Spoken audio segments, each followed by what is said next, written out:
I'm already crying. I'm already crying from the. I'm laughing in the back room. Guys, welcome back to the Spurs Talk Show. It is the fan phone-in show. I hope you're all happy and healthy on your Friday night doing the things you love with the people you love to do them with. We have got Drew. Iron Drew is doing the show tonight. I've just heard Taken, the film Taken, a very specific set of skills. If it was reimagined in Bollywood format, it's absolutely hilarious. Sensationale. Sensationale, 100%. First, before I come to you, Drew, quick bit of admin, guys. Smash the like button, smash the subscribe, hit the notification bell, drop the comment section, thick and fast. Let us know what is clack-a-lacken in it. Also, OK Jersey is the sponsor of this evening's show. We have a wonderful discount for you, 8% off the already ridiculously good discounted prices of the best replica shirts in town. You can get your old school, your new school, your high school, whatever. All your jerseys that you want. That sounded a bit crazy. You can get all that stuff done at OK Jersey. 8% discount at checkout with code Sean, SEAN. It is the night before the Premier League returns. 4 clean sheets from 5. Drewski, how are you, Ski? And pick an accent to answer. I'm not be doing accents just for the sake of it, Sean. We're not doing it for clicks around here, man. No. I'm doing very well, mate. I'm doing very well. Pleasure to be on as always. A pleasure to share the screen with you. I'm doing something I love with the person I love to do it with. So I appreciate you, mate. I feel exactly the same, my man. I feel exactly the same. Guys, as I said, how many people are here in the house right now? There's about 175 of you so far. Smash all the grannies out of it. We're going to get straight in. In fact, sorry, Steve, Rain and Eugene, background. Give me a couple of minutes with Drew before I bring the first guest in. Drewski, how are you feeling about tomorrow? What are we thinking? Do you know what? I'm trying not to lull myself into a false sense of security, Sean. I never want my team to lose. I never back them to lose, but inevitably they're going to at some point. And Brighton have had our number recently, so I'm not going to. The 4-1 drubbing at home last year, everyone was still drunk. Let's face it. At the very least, there was still alcohol in the bloodstream. To be honest. right. So I'm not sure. I mean, I would take, being as it's away, I would absolutely just take a point. And I got to keep reminding myself that this is going to be competitive game number 6, 7. Yeah. So I just, But it should be a fun game. Brighton are always a good team to watch. Minter and Mitoma, Eminem on the wings there. It's going to be a good game. I'm looking forward to it. Yeah, same, mate, same. Let's find out how the chat are feeling about it, guys. Stick in your WD or L, your early prediction, and we'll be bringing you up throughout the show. In fact, before we go any further, there is a super sticker train. It has, of course, commenced. From the man who's always here, always supporting. Chew to you, Dino Law. Shut up, thing. That thing's annoying after one round. Dean Law's in the house. Big up to you, Deanie. Thank you so much, my man. Appreciate you as always, buddy. You're always here, always supporting. Always supporting. And they're proper. Amazing, mate. Thank you very much. Let's bring in the first guest. He was first last week. He's first this week as well. Straight off the bat, we got Steve. Big up to you, Steve. How are you, my man? Good to see you, buddy. Good to see you guys. Hello, how are we? Good, mate. Good. Look, I'm a little bit nervous about tomorrow, though, for some reason. Because it's Brighton away, and that has historically not gone well. Yeah. I think how you feeling about it? Probably the same. I think what's kind of happened is everyone was sort of a bit, don't really know what's happening through pre-season. Then the PSG game was like, yeah, we can do this, lads. Look at this. And then obviously the start of the season, very good. And then I think that Bournemouth game kind of gave everyone a bit of a kicking dose of reality sort of thing. And then the Villarreal game wasn't particularly good either. So I think everyone's now in this sort of, purgatory is the wrong word, but everyone's on that sort of don't know which way it's going to swing. And that's possibly a bit to do with the Nottingham Forest manager. and what happened last year, where I think everyone just assumes the worst is going to happen now. Yeah. Because that's what did happen for 2 years, basically. But there's certainly stuff you can do to get around Brighton. I mean, obviously they've got good players, like you've already mentioned, Matoma and Minte, and going forward they're good. But do they ever finish higher than 8th and get beaten quite routinely? So they haven't started the season great, have they? They beat Man City, but they've had a right. Yeah, they have some scary players, but it's not exactly. It shouldn't be as scary as it is, I think is probably the right way to put it. Yeah, I agree with you. I completely agree with you. I'll bring their team up in a minute from the last game against Bournemouth. Like, I'm looking at their bench. I didn't know who half their bench was. I didn't know who half their bench was. And then I look at their forward, Danny Welbeck in the 9. Like, we shouldn't be scared. Is he still up there? Is he still up there? He started the other night. Started the other night in the 9. And they obviously got those 2 guys. They've lost Hinshelwood to a long-term injury. They've lost De Kuiper at left back. That's good. So we should be able to go after them down our right-hand side. But I don't know what it is. I don't know why we always lose to them. We always struggle against Brighton. Is it is it just a bit of a hoodoo voodoo thing, Steve, or is there something more to it? It might be. I was just because I like to sort of like look through these things. If you look at the Brentford Brighton last year at Brighton, I think it was 0-0, and it was a bit of a boring game. Brighton on top, but not much. Then the reverse fixture was 4-2 to Brentford, and they kept picking them off on the break because Brighton still like to play a high line, push people forward. So I think that's certainly something we can look at. And the other thing was the corresponding fixture for us last year, so Spurs away at Brighton, which was roughly this time of year. I don't know if you guys remember it, but that was the game where we were up 2-0 at half-time, absolutely swanning it, and then just completely fell apart in the second half. Second half, we were shocking, weren't we? Absolutely shocking. Yeah, but if you remember that game, the first half, when we were playing really well, I can't believe I'm going to say this, Werner was cooking Veltman. He just couldn't handle his pace, could not stay with him at all. We just kept putting balls into Werner and just run at him. Not even at him, just run round him. It was kick and rush, go round him, or play it in behind, which is why I hope we play Odebear. So I think Odebear's got the speed to do that. Yep. I'm not sure many of the other players, well, Johnson might do, but... So, yeah, and as you said, if De Kuiper's out, then they have to play Kadioglu, who I really liked before he came to Brighton, and he just hasn't really played very well since he's been at Brighton. So I think, yeah, definitely Kudus versus Kadioglu, and my preference would be Odebear versus Veltman purely for pace. I think we can really go at them. But it's just we're massively struggling just to get the ball up the pitch to those players in the first place. This team is not a team that is terrifying, right? Like Van Heck is okay, not a bad player. You're right about Veltman, slow as hell. Right, if you can go past him, De Kuiper's out, obviously, like you say. Lewis Dunk, big tall, strong Lewis Dunk, good in the air, bit of a threat, but again, slow. Slow player. Van Heck is not particularly fast. James Milner, obviously solid. Been around the block, very professional, but I feel like we should be able to pass the ball round these guys. Jorginho Rutter, decent player in the 10. Minter and Mitoma. For me, it's just they've got a balance to their team. I said it all day. I said it all the last few. I mean, I'm talking about the lack of it at Tottenham. But look at these players on the bench here. I don't know who.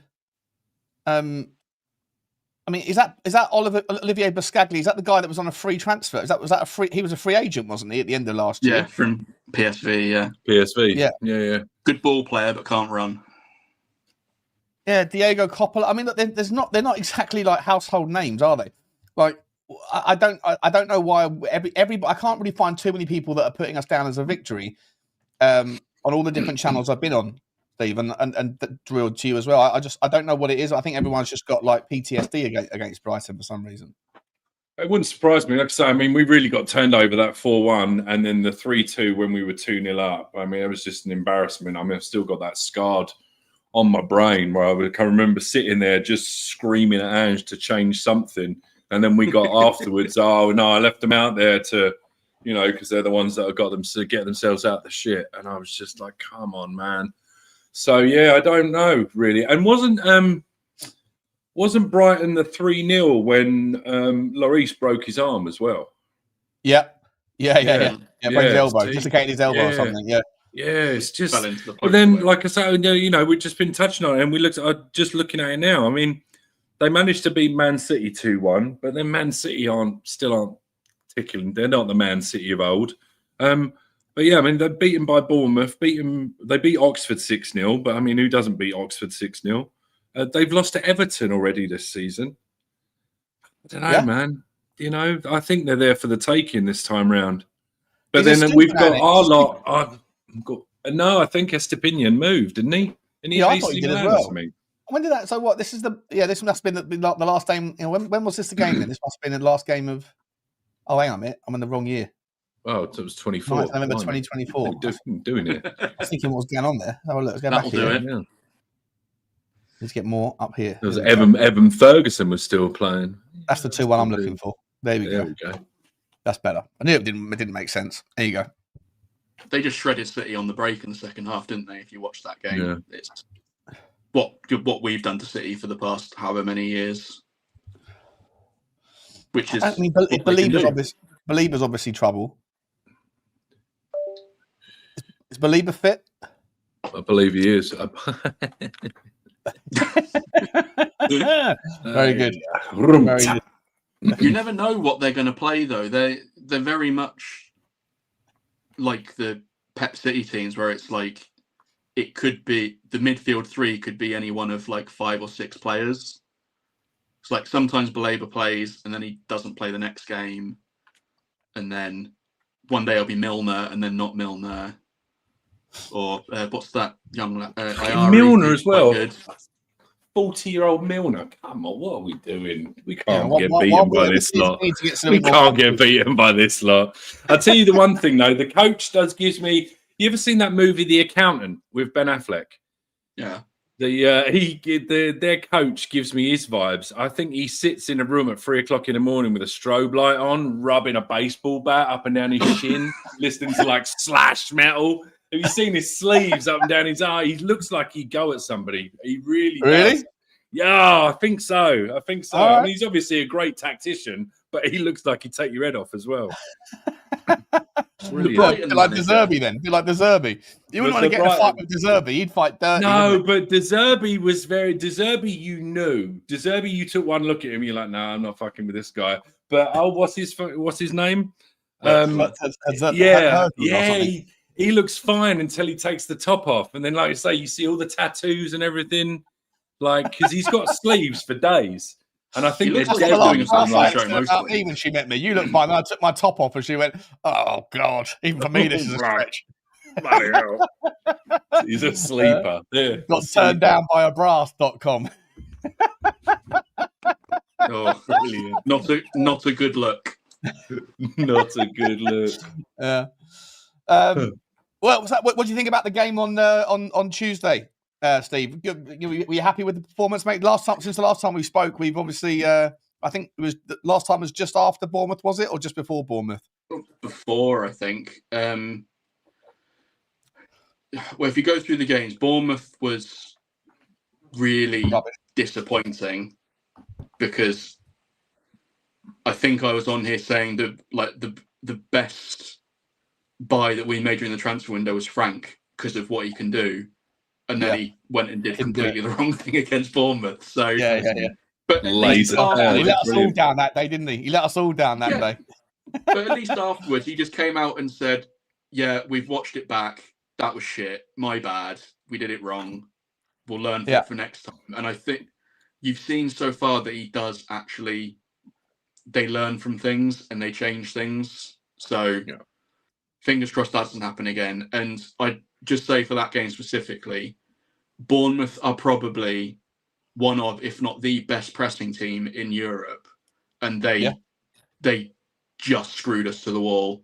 And at the beginning of a season, when everyone's fit and fresh and whatever, I'm not sure there's much you can do about that if they get it right.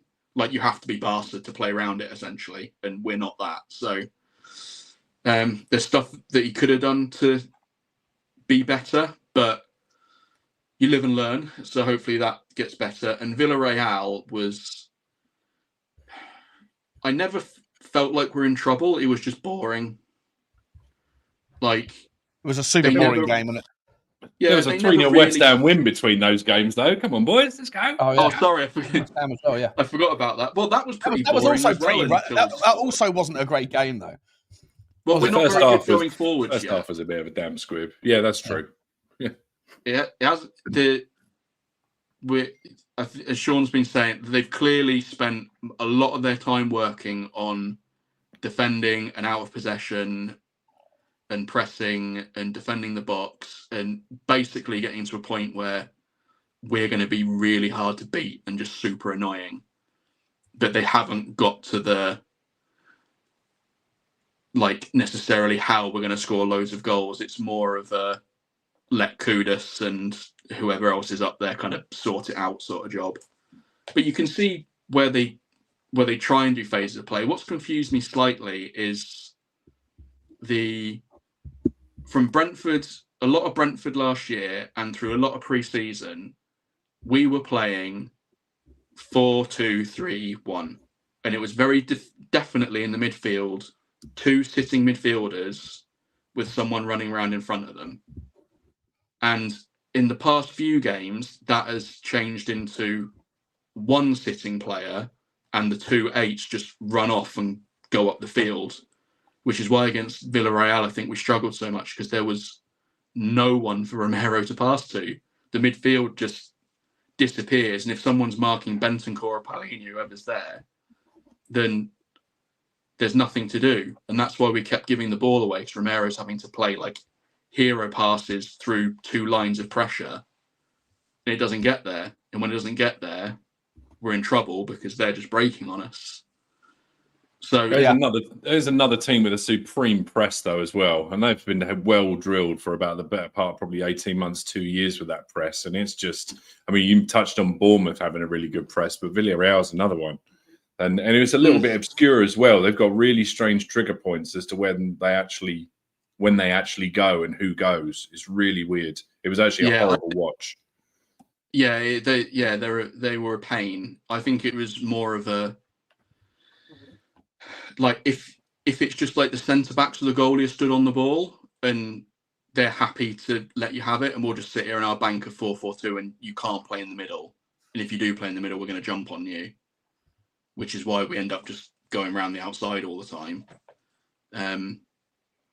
But yeah, I think for us, it's trying to find the balance now of how do you start building out from the back to get it to the attacking players in attacking phases.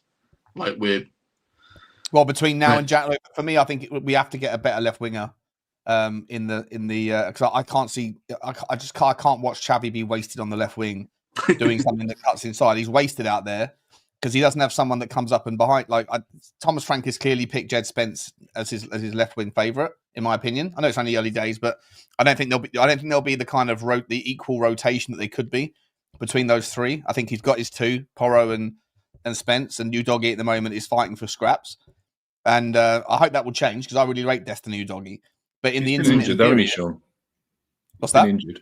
Destiny. No, I know he's been injured. I just think that Jed Spence hasn't really. He likes defensive solidarity, right? He's clearly building his foundation, and Jed Spence represents that. Yeah. And Jed Spence and Xavi haven't connected yet. I know it's only been 2 games, but they haven't created any kind of relationships. Thomas Frank's called that out, and so I don't like seeing a left winger always cut in. For me, it's just frustrating. I want to see a left winger that can do both, like a Mitoma, you know. Yeah. And so it worked a couple of times against Villarreal. I think it was against Villarreal, where we actually moved the ball forward with a bit of speed, and Xavi got the ball on the turn rather than facing back to goal, it was good because he had momentum to move off the wing into that half space, and Spence flew by him, and Xavi played some lovely weighted passes to him in beyond the back four, but Spence botched all the crosses. It was only 2 or 3, but you can see it's there and you can see it can work, but you're right, it requires Xavi to not be touchline, but if he's not on the touchline, we can never get the ball to him. So it's the... I think for this game, I would like Spence at right back and Udogie at left back, because those are the 2 best defenders we have. And Porro needs a break. I'd like to see that. We do need to rotate players, and that will mean some games not going in with your best team. Porro, I think, has played basically every minute so far and played a bunch for Spain. Kudos has played every minute basically and played both games on international duty. So both of them really should get a break. And I know they will against Doncaster, but you need to have a steady rotation. You can't do what Ange did, which was play everyone into the ground and then rotate the entire team when you get to play a weaker team, because you don't get enough of those games. So you never get a chance to do it. It needs to be drip fed 2 or 3 changes like every other game. So no one's playing like 4 or 5 games in a row constantly. With any player, except maybe the goalie. Everyone else, you have to drip feed rotation, otherwise they will get injured or knackered or whatever. Last question for you, mate, before we move on. I'll come to the final question is always the scoreline, but the prediction. But just quickly, I did a stream earlier on. I'd almost forgotten about the back 3 as an option. I don't know why. I had a brain fart. I've been spending all day talking about back 4 options and the consequences of one wing back over another. And then Danny comes on the chat earlier and said, back 3? And I was like, oh, that's actually a really good idea. And I really like the idea of playing Danso, Romero, Van der Ven. Then you can keep Pedro Porro on. You can give Destiny Udogie his time. And then maybe put Polinia alongside Berghvall. And then just make Kudus and Xavi come in a little bit more narrow with Richarlison. You've got your width. You've got your protection at the back to handle the fullback. The wingers of Mitoma and Minter, who are their danger men, obviously. We've spoken about that. Any interest in the back 3? The last time we used it was against PSG. I know Brighton aren't a PSG, but like we did it very well for 88 minutes in that game. We were brilliant playing with the back 3, and we haven't really seen it since. So is that a way to get Danso some minutes as well? Is it a way to get Udogie playing in his favourite position? Is it a way to get the natural width that we're looking for on the left-hand side? It can be. It's certainly an option we can go to. I don't know. Maybe because it's a way you might do it, but I don't know if you need to do that against Brighton. The thing that I'd be a bit reticent about with that would be if you're going to play that and they play through us, or Porro's up the pitch, as you will be as a wing back, you've then got Mitoma running a Danso with a bit of space, which I wouldn't be particularly happy with, if I'm honest. Yeah. So I could see it in space, he'll dance around him. And if we're not giving them space, then that means we'll be quite deep a lot, which I'm also not too keen on. But as a concept and doing it, the 3 at the back is fine, and we have the players to do it. I don't know. My brain at the moment just associates that formation with Man United and Amorim at the moment, and everyone just says that formation cannot work in the Premier League. And then we talk about maybe doing it. Then it's the cognitive dissonance is like, it doesn't work, but it might. But it doesn't work, but it might. On paper, it works. Yeah, like on paper, that suit that I bought that was blue suede or whatever. That would look good on paper. Put it on, it didn't look good at all. You look like a bloody carpet. It looked great on that model in the catalog. Forever. They've ruined it. We, like as you said, we played it really well against PSV.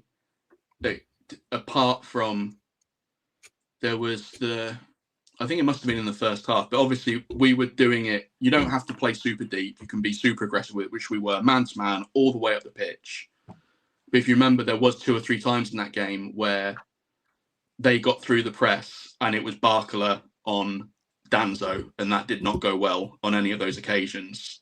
And it was Sarr tracking back that saved us, cutting out crosses and such. And the way Brighton play, because it's still quite De Zerbi-ish, is they want you to press them so they can play their little push and pull bounce passes and then ping it to someone in space, running down the wing normally. So maybe a nice. Do we have enough? Do we have enough defensive cover to be able to rock a back three? Because that would be my only concern. Is that I think, I don't know if I'm making this up, but I'm pretty sure I thought I heard Frank say that his intention would be to not necessarily. I mean, this was just, I think, talking in general. His intention would be typically to play a back four. And I just feel like he's only ever, I mean, other than the PSG game, I feel like he's only ever really done something like that when he's needed to, like, you know, shoring it up in the last 5 or 10 minutes or something like that. And I don't know if the concern would be that you run the risk, obviously playing all three. I mean, Takai's still not up and running yet. Yeah.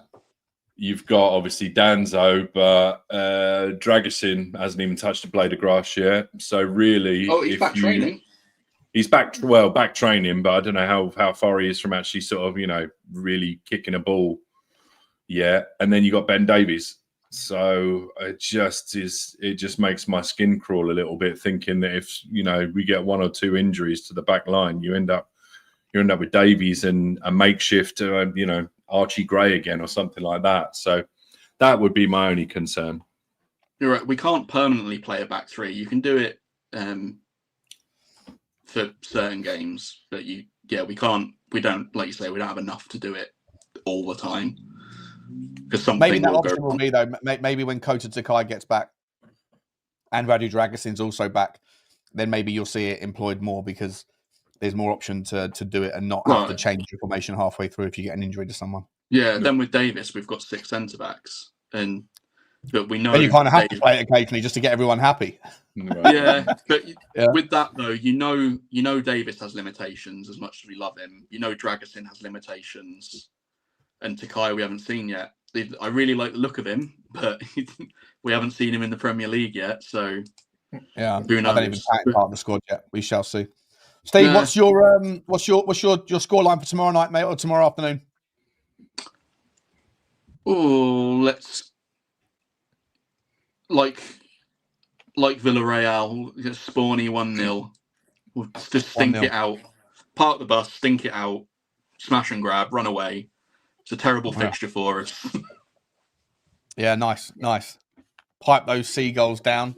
Come away with a stick of rock and 3 points from Brighton. Love to see it. Yeah, a nice long throw that bobbles around in the box. Proper Sunday League goal. Just crap. Just that'll do. Nice. Great to see you, Steve. Thanks for coming on, mate. Absolute pleasure. See you next week. Have a good one, Steve. Take care, mate. Take care, mate. You as well, mate. There's Stevie boy. Big up to Steve. Always great to speak to him. Let's see who we've got up number 2. Guest number 2. We have the man responsible for Daniel Levy's exit, one of the 13. How are you, Rain? Good to see you, mate. One of the 15, one of the pure 15 who goes to every Change for Tottenham protest. He got his way. He got it done. Have I seen you since? I think I've seen you since, haven't I? No. We haven't seen you since. Oh, there you go. How are you feeling about that? Well, no. We had a good chat about it, right? And obviously the crowd has not seen that chat. But my goal was never for Levy to get out. My goal, I literally wanted change in terms of the way that we behaved in the transfer market, and that we got a bit of that with getting proper profile players in, like Kudus, Xavi, Paulinia, and even Moani. They're the right. I'm not.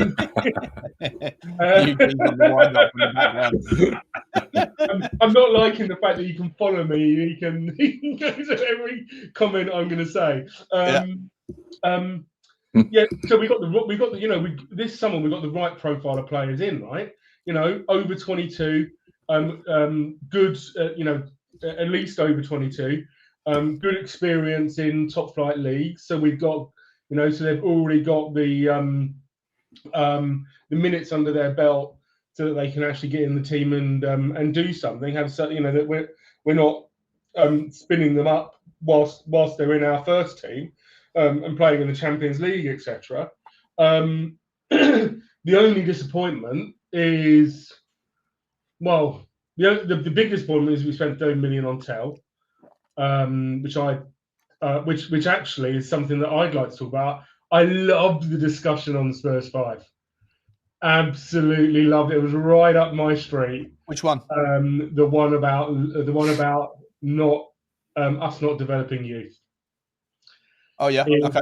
Absolutely. I have been. Drew knows. Drew knows, because we had a right ding dong about loaning players. Yeah, on Tottenham Till I Die, me in chat, you guys, and it was going backwards and forwards. I remember very well, going backwards and forwards. You haven't got a clue what you're talking about. He hasn't, clearly, because at the start of the window. Get on the old Genko Biloba there, Drew. Your memories are fading fast. Yeah, absolutely. He's doing too many. He's too popular. That's the problem, Sean. He's doing so many of these that hang on, because I'm usually pretty good at remembering stuff like this. When exactly was this? And are you sure it was absolutely me? Yeah. It was because you were having a good laugh at me.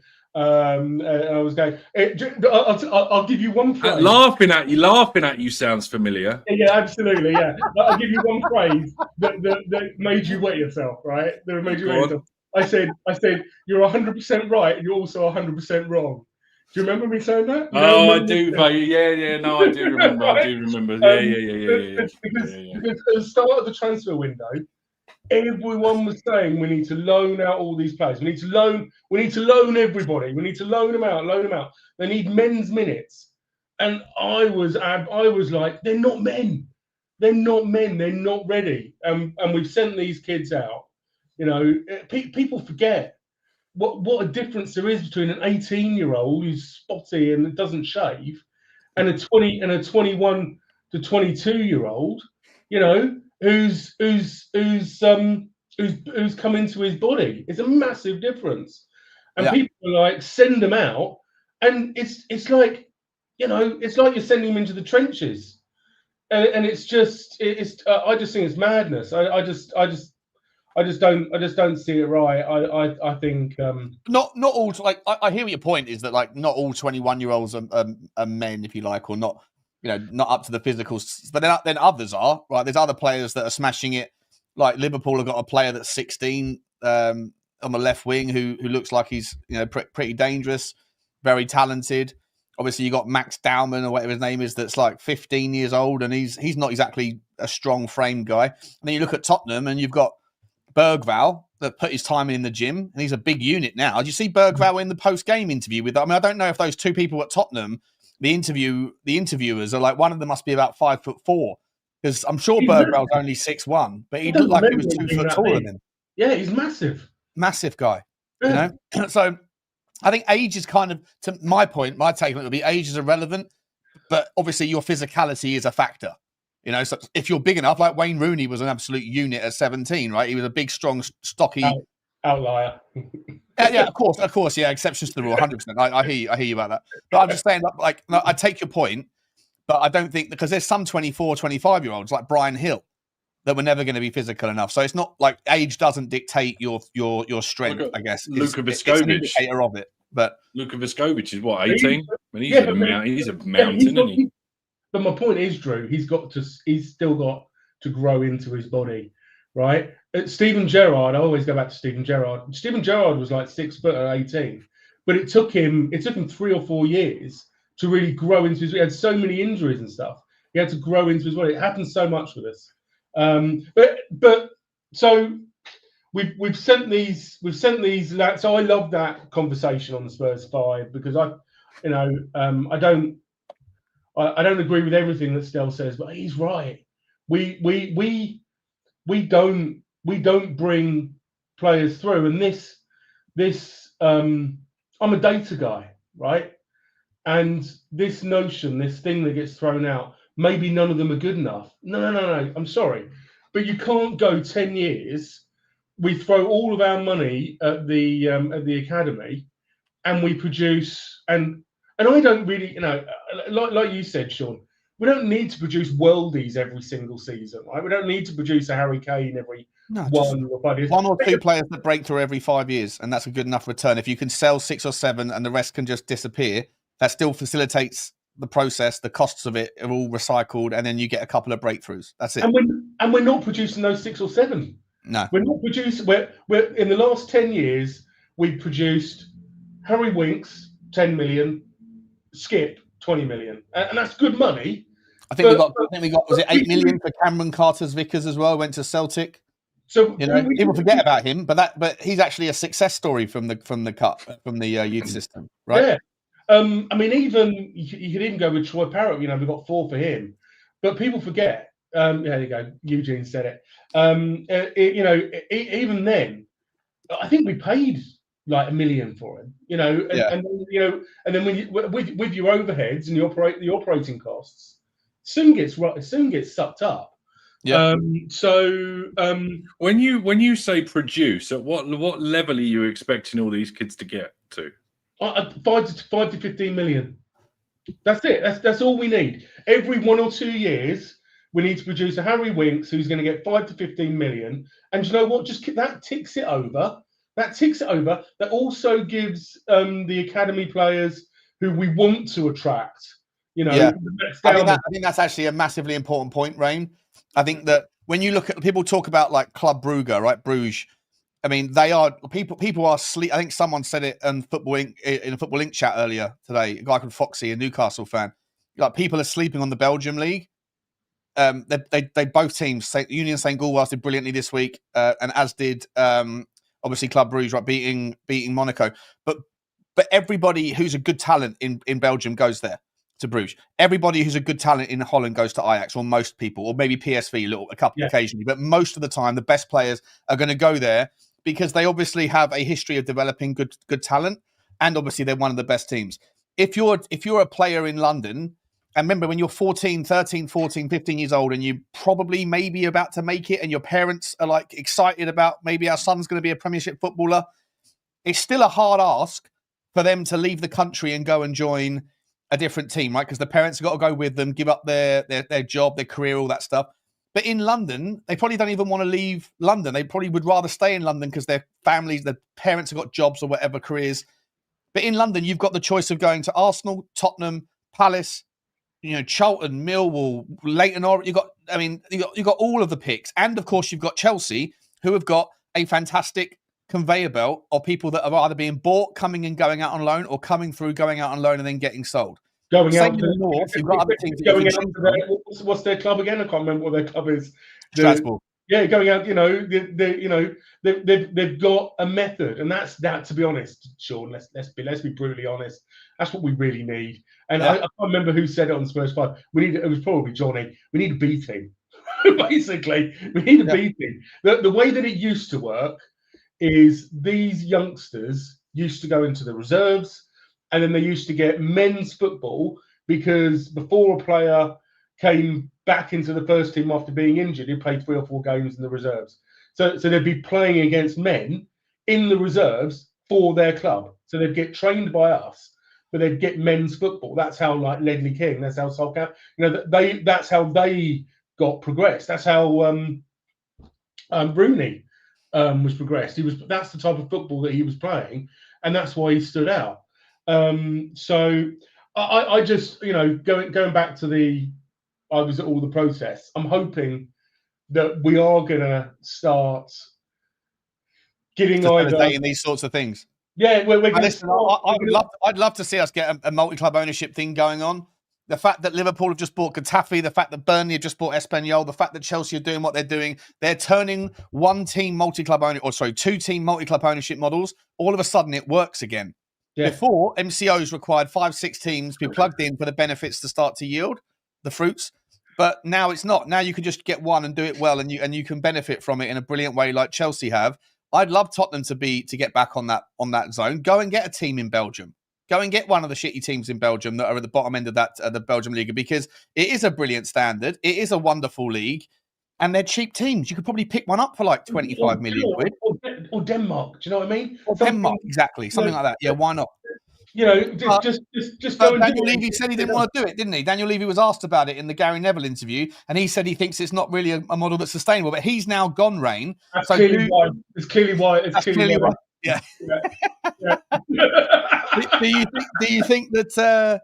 Let's talk about that for a second. I don't really want to get sucked too much down this path, but do you think that the Lewis children are, is it lipstick on a pig, or do you think that they are going to come in and do something a little bit differently? So I've worked in corporate finance my whole career. I've worked for FTSE 100s, and it's all about property, mate. it's still all about property, yeah. For them, for us, it's about football. But for them, I can't remember what Tottenham Hotspur Limited is all about property. It's and I'll believe that isn't the truth when my eyes see it. Yeah. I absolutely think that we're on the path to hiving off the property development arm, hiving off the stadium and football operations. I've been saying it for ages. They'll hive off the stadium and football operations. They'll sell that as a going concern to an interested party, whether that's an American who wants to then incorporate an NFL club, an NFL franchise into that model, or whether it's a Middle Eastern consortium who are very interested in the 32 events that you can now do at the stadium, as well as the naming rights. Then I think I suspect that's what's going to happen. If I was going to put my money on a number on the wheel, that's where it would go.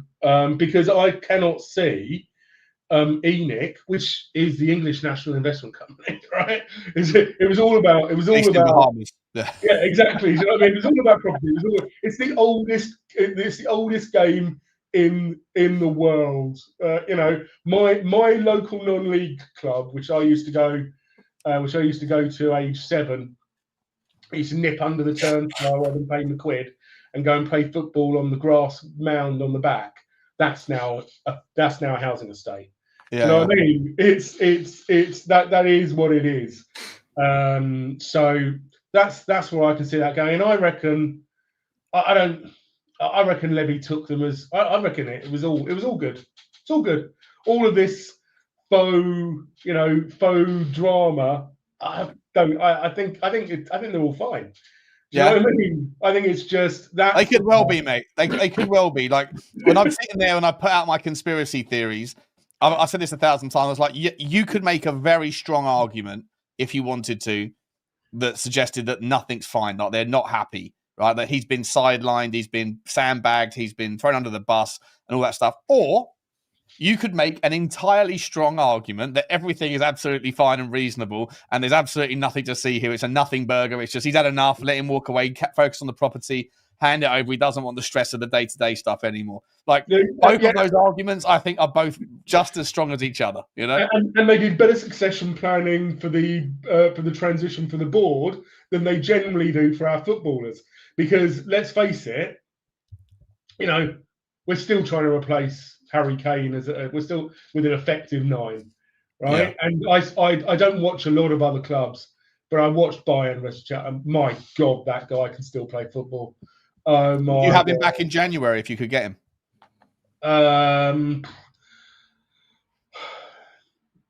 Yeah. Yeah.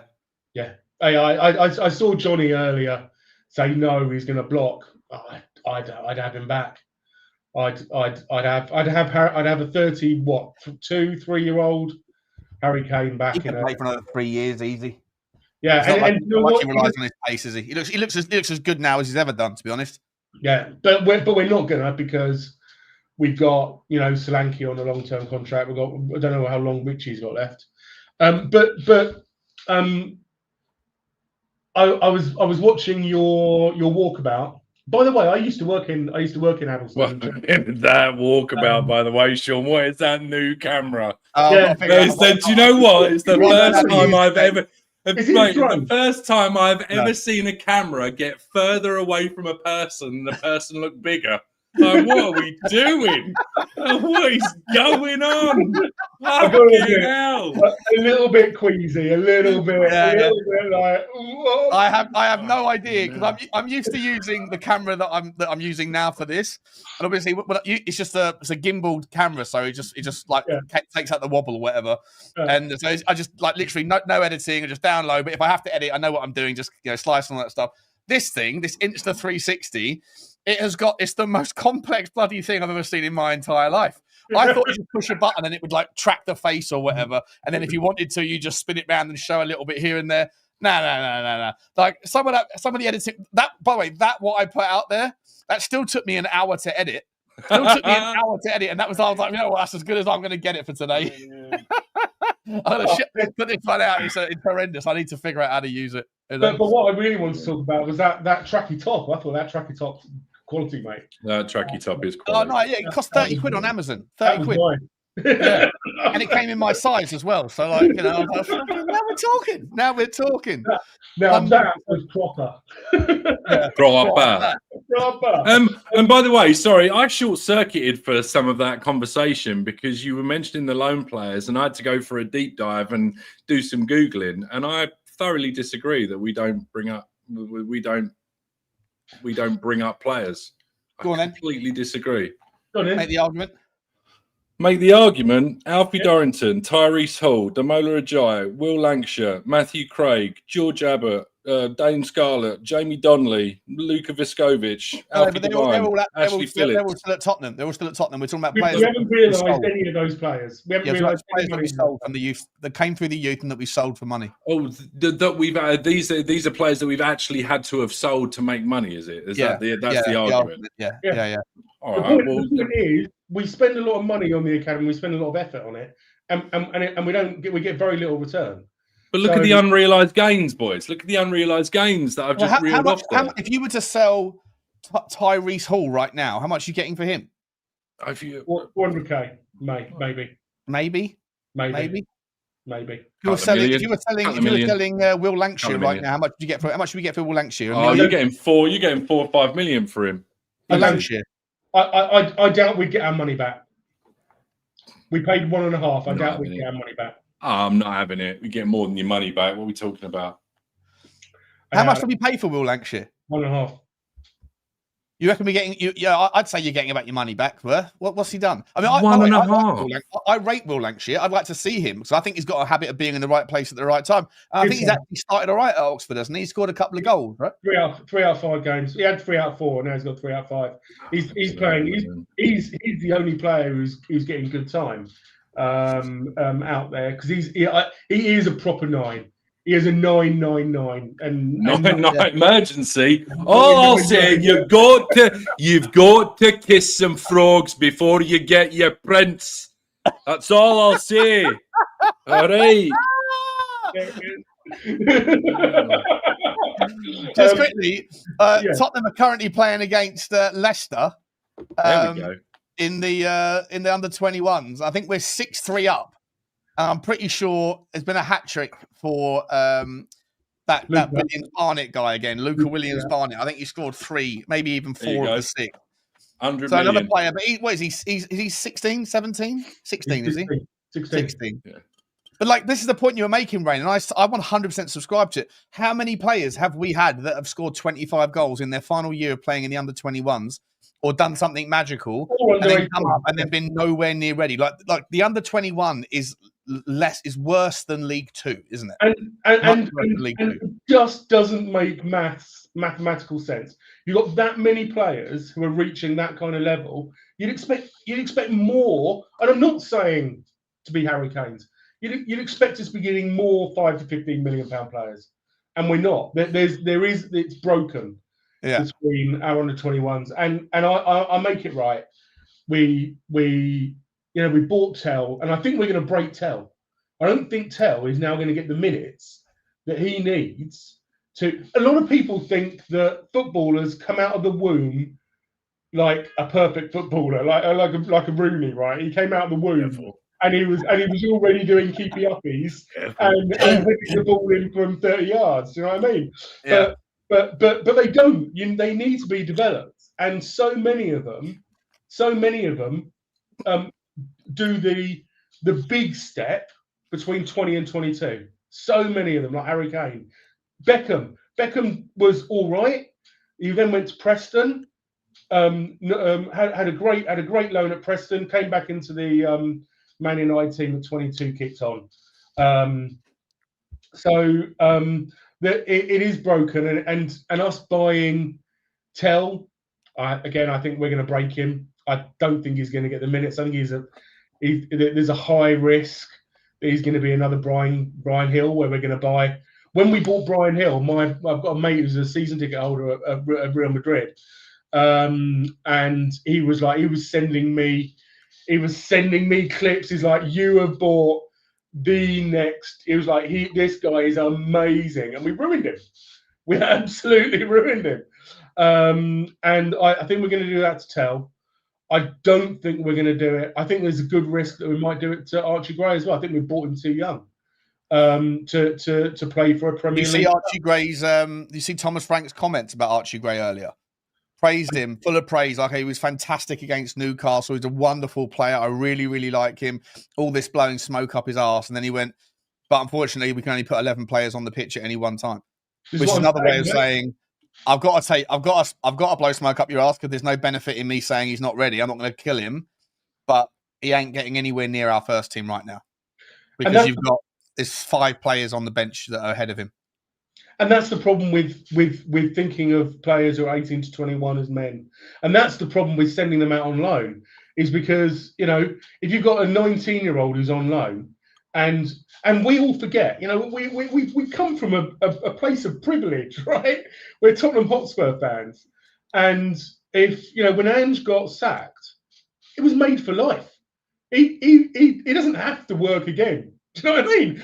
We could all retire on what Ange got from being sacked with his year or two left at Tottenham Hotspur.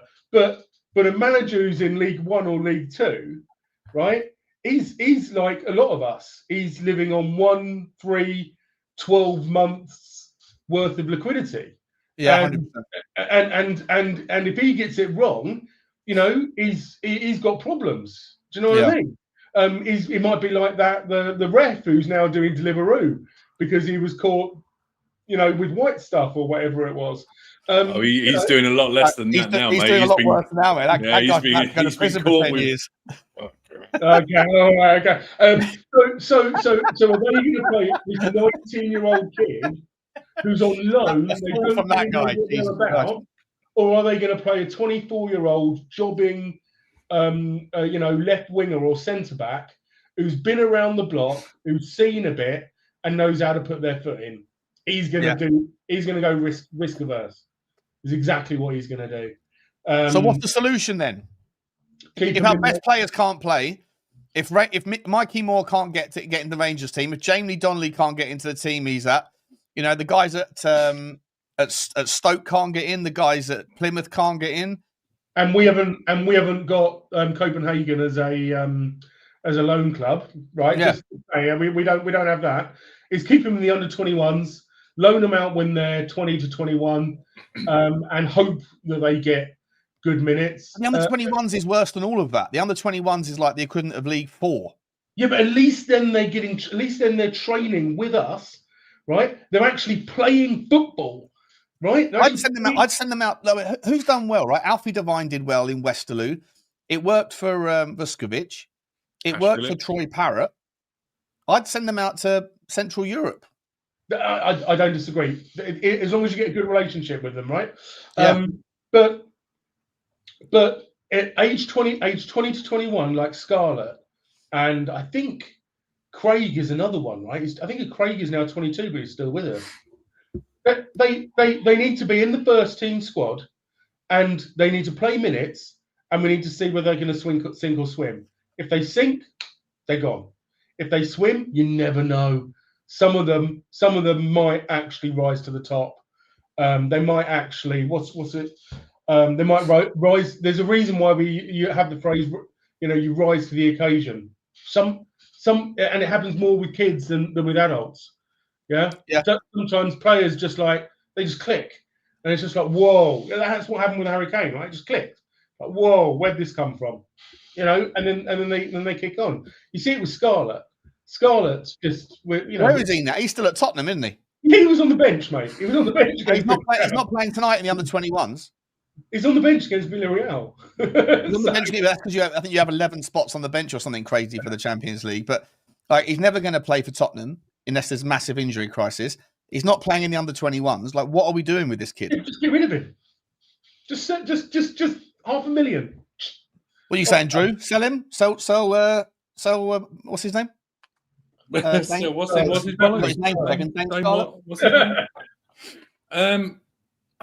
I mean, I guess if you haven't done it by now, right?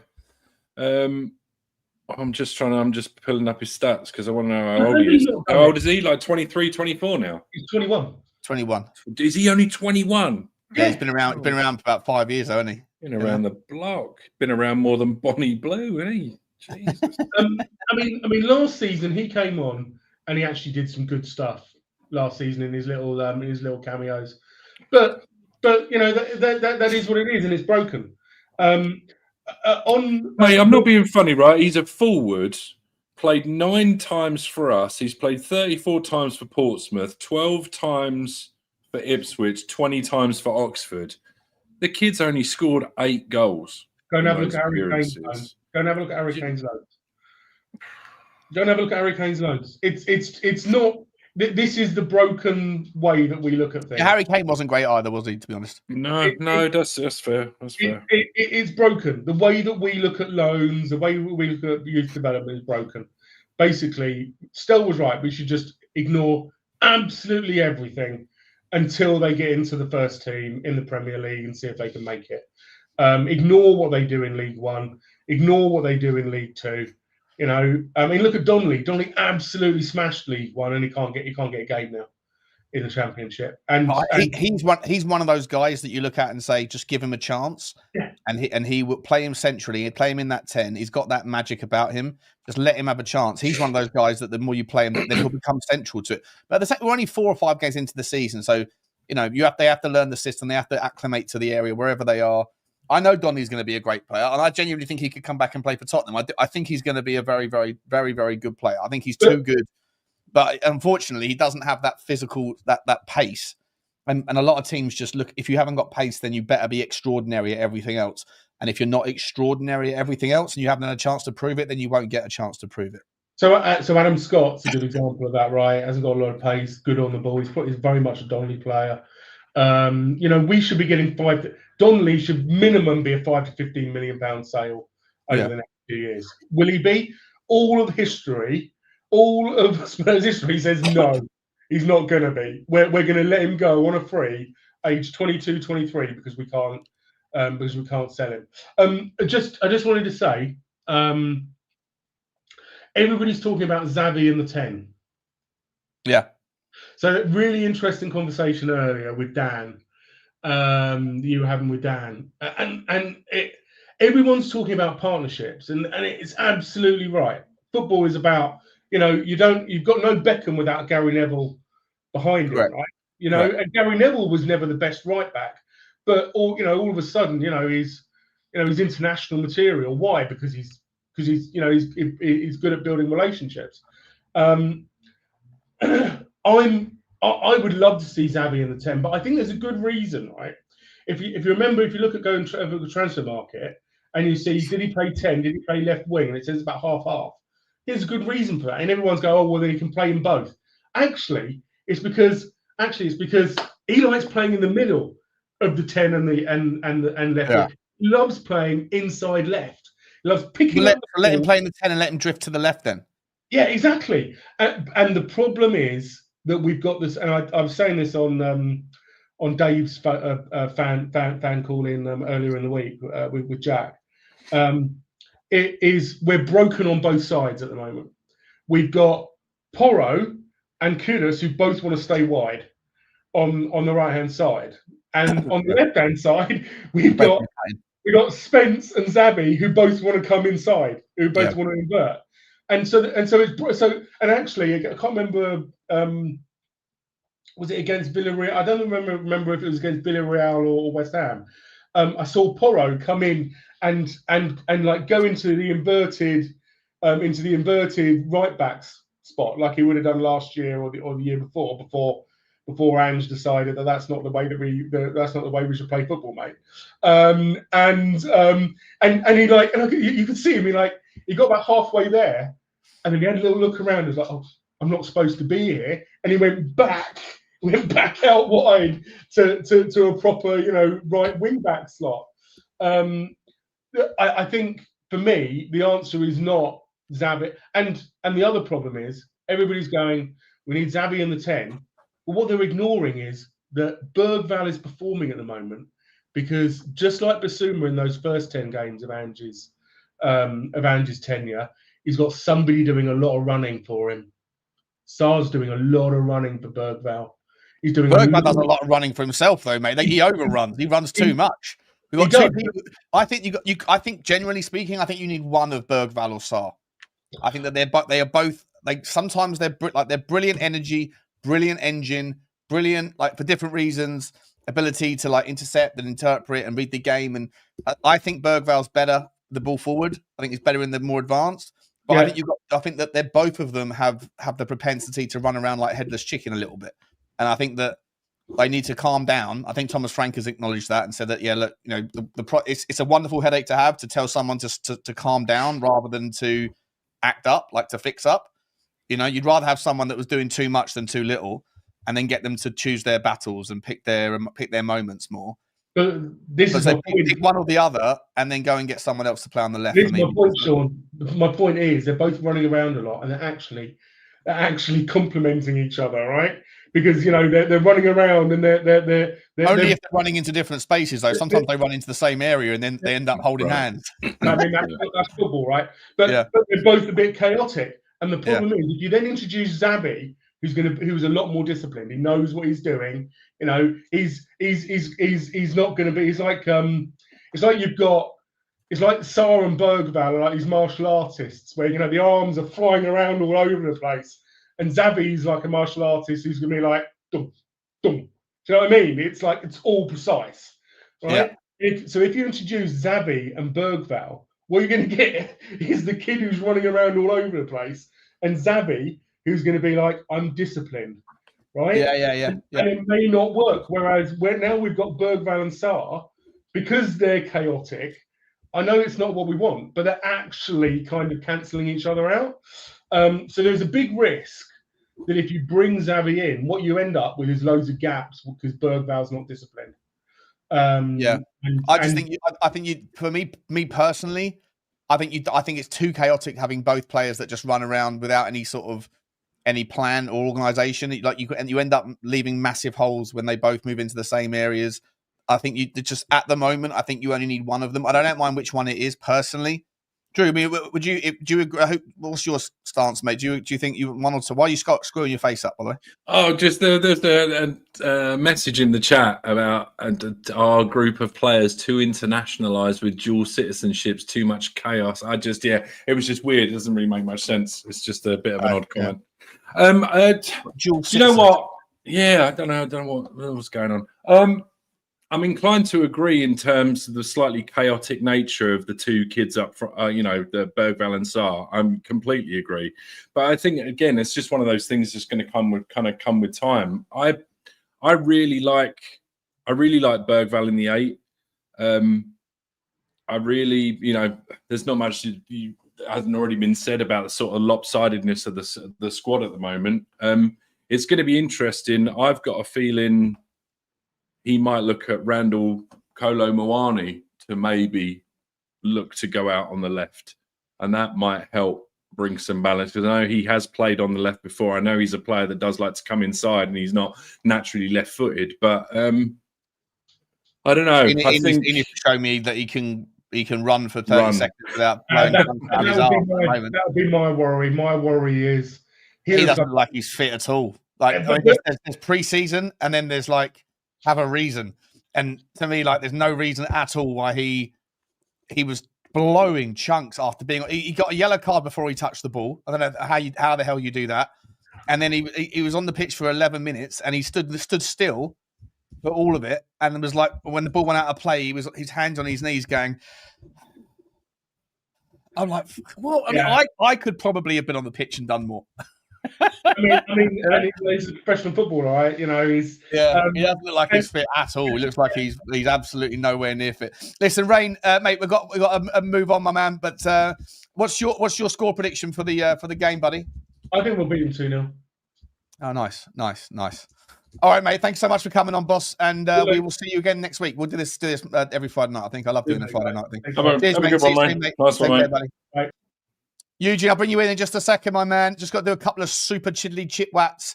And Patrick McCorry, big up to you, Patrick. What a lovely, generous super chat, my man. Sean, loving the news, booze, and views today, mate. Yeah, I had my first gin and tonic. I think it was at like 12.50.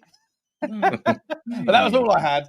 And then I've had another beer, so I didn't end up getting drunk. People were going, Sean, you'll no, I'm not. I had like one little glass of vodka. That was it. But I've been up since 5 a.m. So my 1 o'clock in the afternoon is like 5 p.m. to someone else. Big up to you, mate. Thank you very much indeed for the super chat, mate. Very generous of you, and I appreciate you enjoying the content. Dean Livesley says, big up from Melbourne. Let's big up to you, Dean. Your 360 camera, my lord. I just started watching it when I woke up. Bin it, Sean. 3-2 today. It's going to be today for you, isn't it? Today, tomorrow? Yeah, I guess it will be today. Well, first of all, thank you very much for the super chat. Second of all, I've just bought it. I don't have a clue how I'm not going to bin it. I might return it. But I'm gonna persevere with it for at least the next, I don't know, couple of weeks. I'm gonna do some tutorials, figure out how to use it and stuff. I don't really need it, to be honest. I just thought it was. I've seen a few people's videos online of how they do their stuff, and I'm like, that looks cool. Wonder how they did that, and then I realized it was through a 360 camera. But yeah, it's hard graft. It's hard graft learning new things when you're my age. But appreciate you very much, Dean. Thank you very much, mate. Enjoy the game. 3-2, you reckon as well? That'll be a great game. And Super Blaine, big up Blaney. Gifted 5 Spurs Talk Show memberships. Appreciate you very much, Blaine. Always here with your generosity and your donations, and you're bringing together the memberships. Very cool of you, mate. If you did receive one, then please say thank you very much to Blaine, and hopefully we'll get a chance to meet you soon. Boy, if you do want to go and check, we have to be out of here by 10 o'clock, so 50 minutes. But if you do want to jump on, then if you go to the community section of the Spurs Talk Show page, then you can do what Eugene has done. And found his way in. Big up to you, Eugene. How are you, my man? Hey, big up, boys. I'm doing good. Hey, Blaine, stay away. No, we don't need you here, Blaine. We don't need you, Blaine. You having a crack at Blaine? No, I'm kidding. I love Blaine. He's always having a crack at someone. Hey. No, I love Blaine. I love Drew. Hey, Drew, you know why I'm here. Come on, let me hear it. We've only had one accent this whole time. I don't. Do you know what it was about? Not just like. Can you please do Randall Kolo Muani when he finds out that he's not picked for the starting 11 tomorrow and he's upset about it? Careful. What is this?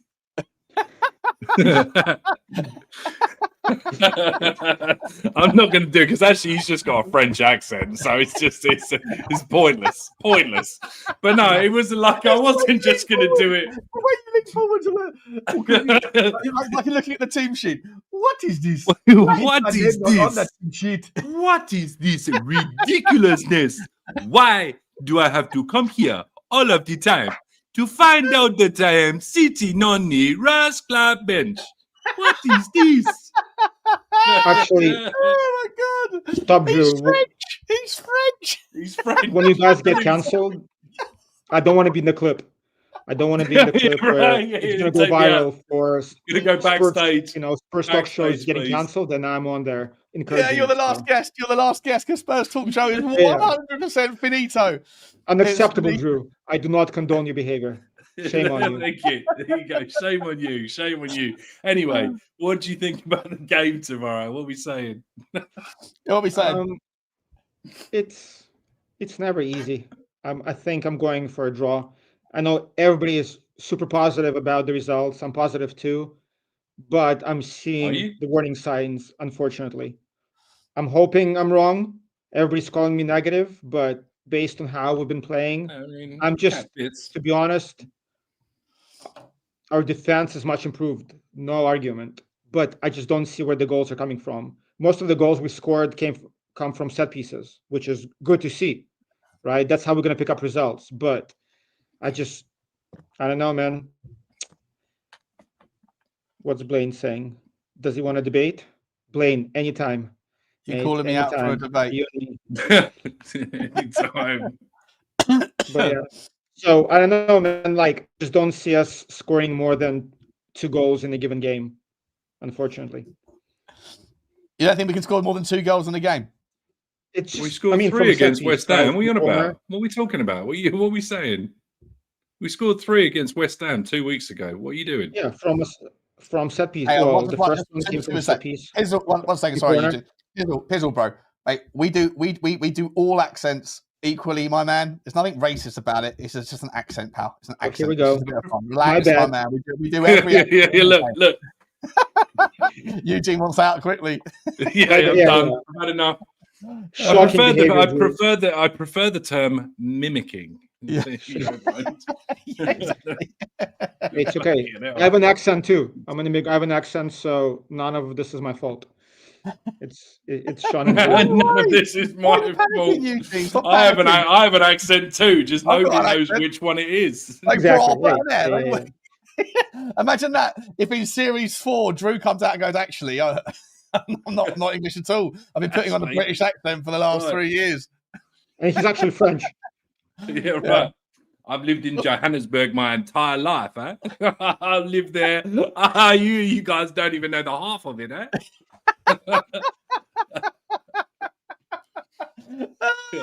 Sensational. At least that is what I am having you thinking. That is what I am having you thinking. Hey. There we go. Let's just go full board. And if you don't like it, you know where the door is. You know where the door is, exactly, 100%. This is what we do here. This is what we do. Eugene, talk to me about tomorrow, my man. You're saying we're not going to score more than 2 goals because we can't do it even though we scored 3 goals a couple of days ago.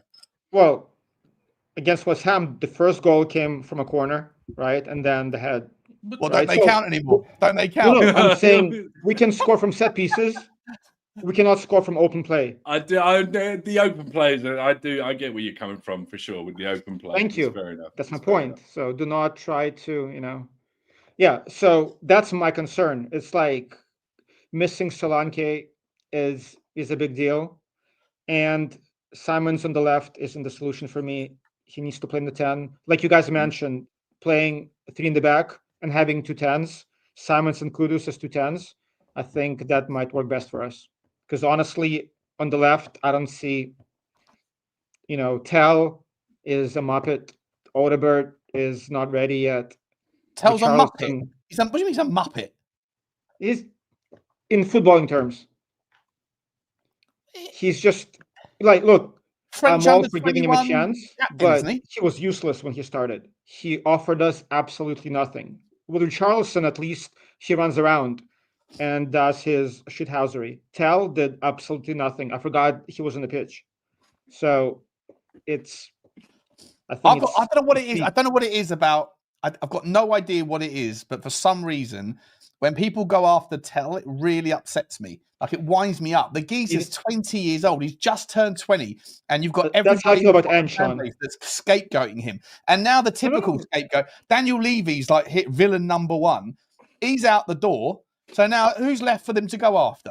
Thomas Frank is too adorable to go after him. So everyone's gonna go after Mathys Tel. He is gonna be public enemy number one in the fan base. And I don't understand it. He's just not. He's not ready yet. But he's not a donut, Eugene. I'm sure Tel is an amazing human being. He's a great person. I'm sure I would love him. As a footballer right now, he's not what we need. In 2 years, he might be good. Right now, is Archie Gray what we need? Not right now. Is Udogie what we need? Who? Udogie? No. Kolo Muani? Maybe.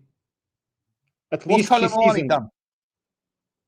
Well, at least he has a resume. He gave Messi a World Cup, which I appreciate. That's his claim to fame. Missing that one-on-one. Again, like that's why Muani, I don't think he's the solution to our issues. All I'm saying is the lack of a left winger in the transfer window and the lack of a top striker is going to cost us. None of our options are good enough at this point for us. Like if we had Lookman or Savia or somebody of that ilk, having Simons in the 9 or in the 10, we would have a balanced squad. Right now, just that left-hand side, it's poor. So who do you play tomorrow on the left then? I would give Wilson a chance because at least with Odeberg, at least he can take his man on. I want to see more from him. At least he is inconsistent, but at least I can see some attributes that could make him a winger.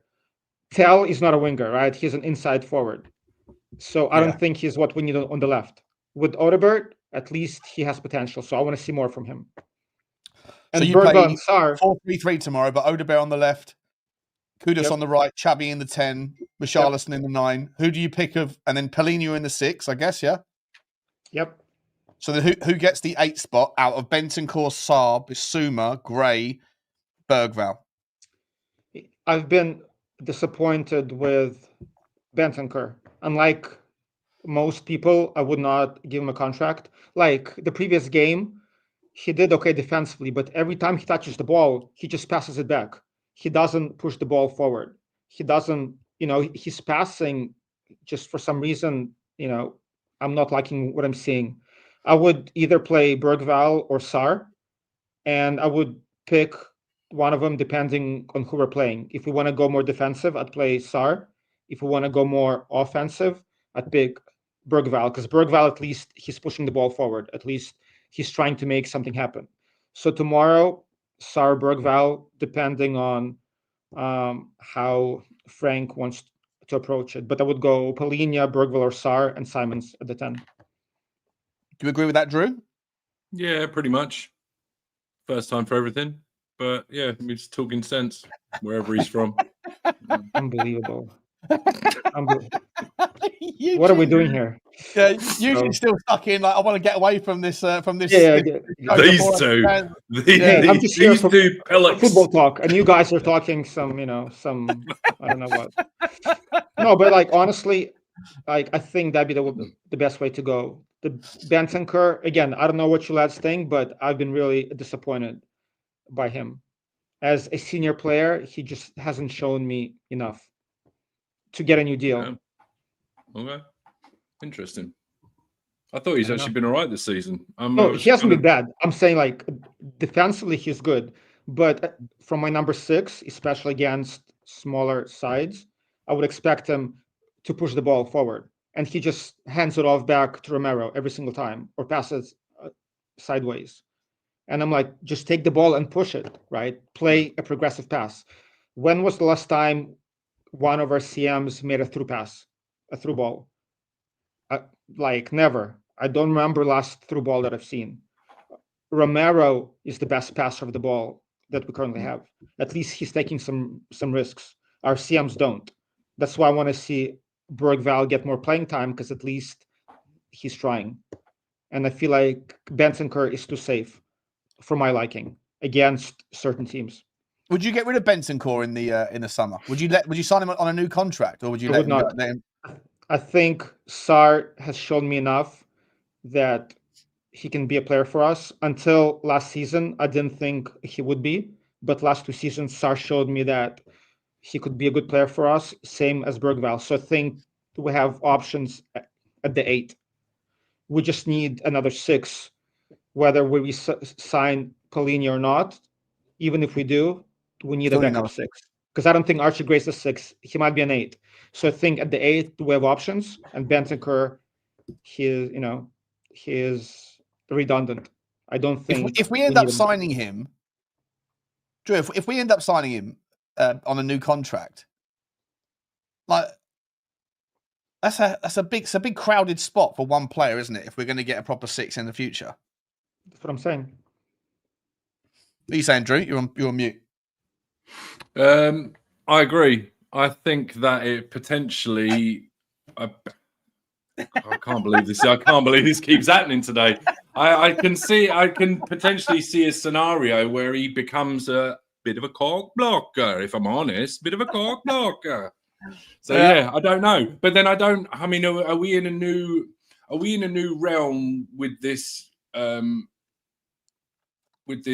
team whereby they're going to be happy to let him sign a pre-contract with somebody in January and just let him go, and then we're just going to buy somebody else next summer? I mean, that doesn't sound like the Tottenham I know. So I don't know if we're just going to have to get like a new, used to a whole new way of them doing business, or I don't know. It's weird because I'm just so right now, used Drew? to. Do I?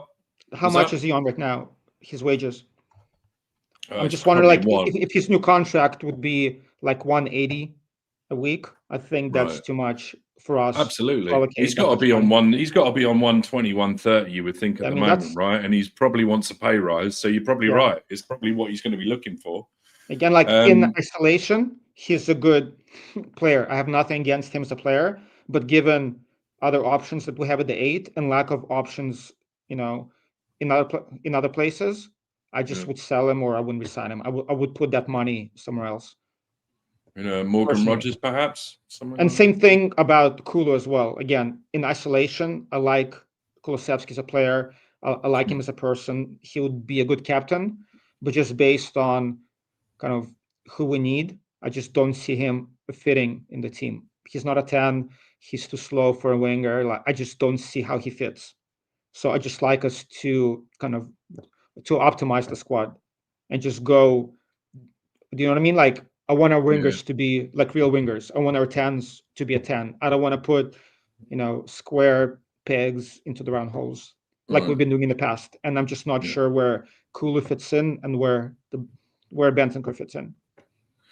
Yeah, and you make a good point about Kulu as well, because now we've had somebody like Kudus on that right-hand side showing you what a real, right-hand sided winger / forward player does. You're going to be hard pushed being able to put Kulu out there and expect anything that resembles the same sort of output. So yeah, I don't know. You make a very good point. I don't know. It's quite the conundrum. I'm not sure. And see, I don't even know if because Palhinha is only on a year. What do you think the chances are of that being made permanent, or you think that's only a year so that because potentially you're going into next summer now with him going back to Bayern. Bentancur, let's say he doesn't sign the contract, he's gone. So now you go from your 2 main 6s potentially, even though one of them is not really a 6, to Archie Gray. Yeah, I mean, how old is Palhinha? Is he 30? 30, yeah. I mean, that's tough. Like, maybe I would sign him depending if his legs are still there by the end of the season. But that would be a risk. I mean, 30 for a CDM is not that old. On the other hand, with Casemiro, we've seen he had one good season for United and then his legs went. Right. So it just depends on how he does. But I mean, we all know for sure Archie Gray isn't the answer at the 6, at least not yet, maybe in a couple of years. And again, I see him more as an 8. He's technically good on the ball, but he doesn't have that steel in him as I'd want in my number 6. So we definitely need one more number 6. So I'm not opposed to signing Palhinha and bringing in another 6 to back him up. But I think out of all the positions, we're set in that number 8 spot. I think that's our deepest, right? Like, if you look at all the other positions, that's our deepest, like, absolutely. deepest position. So, but we do have some players that we need to get rid of. If Frank kind of is given a chance, a preview to implement what he wants to do. Okay. So what we'll move on to the game. What are your thoughts on, obviously we've got Brighton tomorrow at their place, which we've not fared too great at recently. What are your thoughts on how it's going to go? Are you nervous about it, or you think that the Frank's calming influence is gonna steer us through? With Brighton, it's a funny one. Every time we play him, if you just look player by player, we should beat them every single time, but somehow they get results. So on paper, should win. Sorry, guys, someone's at my door. Won't even give me 2 seconds. Sorry. Yeah. Sorry, Bob, if you want to get a drink quickly. No, go on, you go. Sorry, guys. Sorry. Carry on. Getting arrested. It's the feds.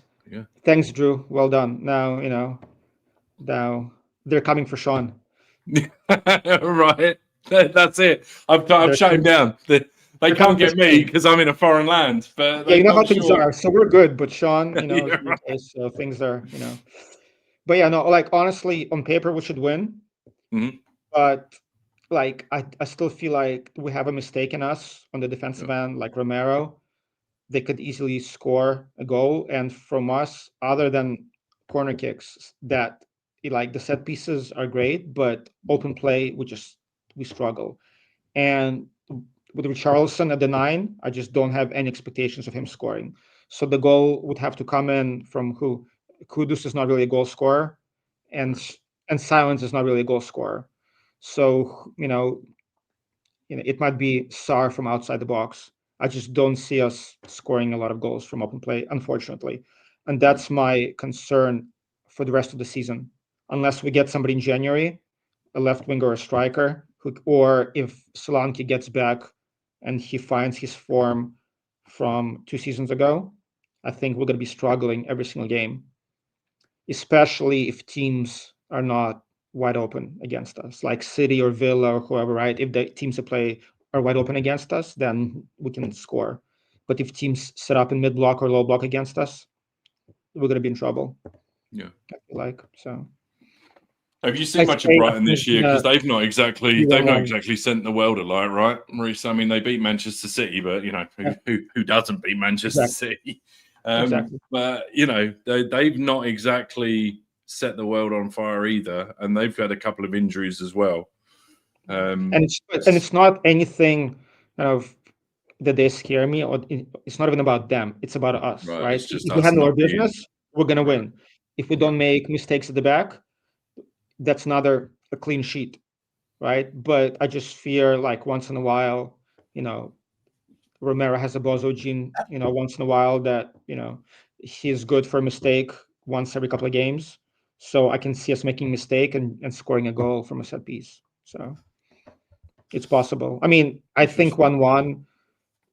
My head says 1-1. My heart says 2-1. I think we should win. Whether we will, that's a different story. John? I'm not sure what did I miss. Sorry, I was at the. We were just talking about tomorrow and just general feelings on what Eugene thought. Obviously, just because of the record against Brighton, that sort of thing. Did you agree or did you disagree? It feels like you agree quite a lot tonight. I know, it's disgusting. I need to get a drink to wash the sick out of my mouth. I'll be back. Welcome, Drew. Welcome to the club. Join the club. Do not be afraid to be on the right side of things. What's your take on this youth thing that everyone's talking about at the moment? Like, are we incapable? Are the guys not getting played because they're not good enough? Is this pathway to the first team thing a problem, or are we just not? Are we getting ahead of ourselves, thinking that we've got this generational talent that really hasn't proven it yet? I mean, so look, for example, if we look at Vuskovic or Berghvall, I'm all for signing kids who are like man among boys, right? Who can tell they're different. However, like Archie Gray and Tel and others who we bring in from the outside, who hasn't really shown much on the teams that they played, I would rather give our academy kids a chance, right? I'm not saying that Tel and Archie Gray are not going to be good in a year or two, but they haven't shown me enough to say they're much better than Donnelly's or Divines or so. Do you think Mathys Tel would start for any other Premier League teams and do well? I don't know. I mean, that's a tough question. Maybe for the bottom 5 teams, but I mean, based on what you saw from him, Sean, what do you think is his best attribute? Like, based on what you've seen from him in 2 years, what does he bring to a team? Mathys Either Tel. on the left or Mathys Tel's first touch is very, very good. Mathys Tel's he's great with both feet. He's good with both feet. Really good with both feet. He has got a great shot on him. He just hasn't had a chance to use it really in a Tottenham shirt. But those finishes he did for for France under 21 from the apex of the box, like that's not just like, oh, that's under 21 level. He's still putting the ball in the top bins, unsavable shots from the edge of the box with both feet, one with his right, one with his left. So he's definitely got the talent. I'm not sure if he's on the chemistry, that the wavelength isn't there yet. I also believe that people that are that confident, that who push this idea that they can't have their confidence knocked, I think that they're usually hiding insecurities. So, you know what, Sean? And I forgot where I heard this recently, whether it was on your show or some other show. But I wish that it was a good point. It was probably on my show, to be honest. No problem. It was a very good point, so I'm not sure. It was probably, a great point. Probably out of my mouth on this channel. Yeah, probably no. But I wish England had a similar system as Spain, where there are a certain number of spots on each team that has to be allocated to academy kids, and that would improve the England team as a whole, like a national team, long term. Yeah, and it would just that wasn't the point I've made. So I'll let someone else take the credit for that. Yeah. So I mean, I think if every team would have to at least keep 1 or 2 spots for academy players, and not waste it on in every game. In every game, just in general, like in Spain, right? Like if you look at Barca, a lot of their I think in Spain 3 spots on the roster has to be allocated to Spanish academy kids in Spain. I think that's how it is in Spain, maybe even in France. I'm not sure. Well, in the match day squad or in just the overall squad? In the overall squad. But we've got that got that already with the B team thing. Don't we have the homegrown, right? In that, what that is?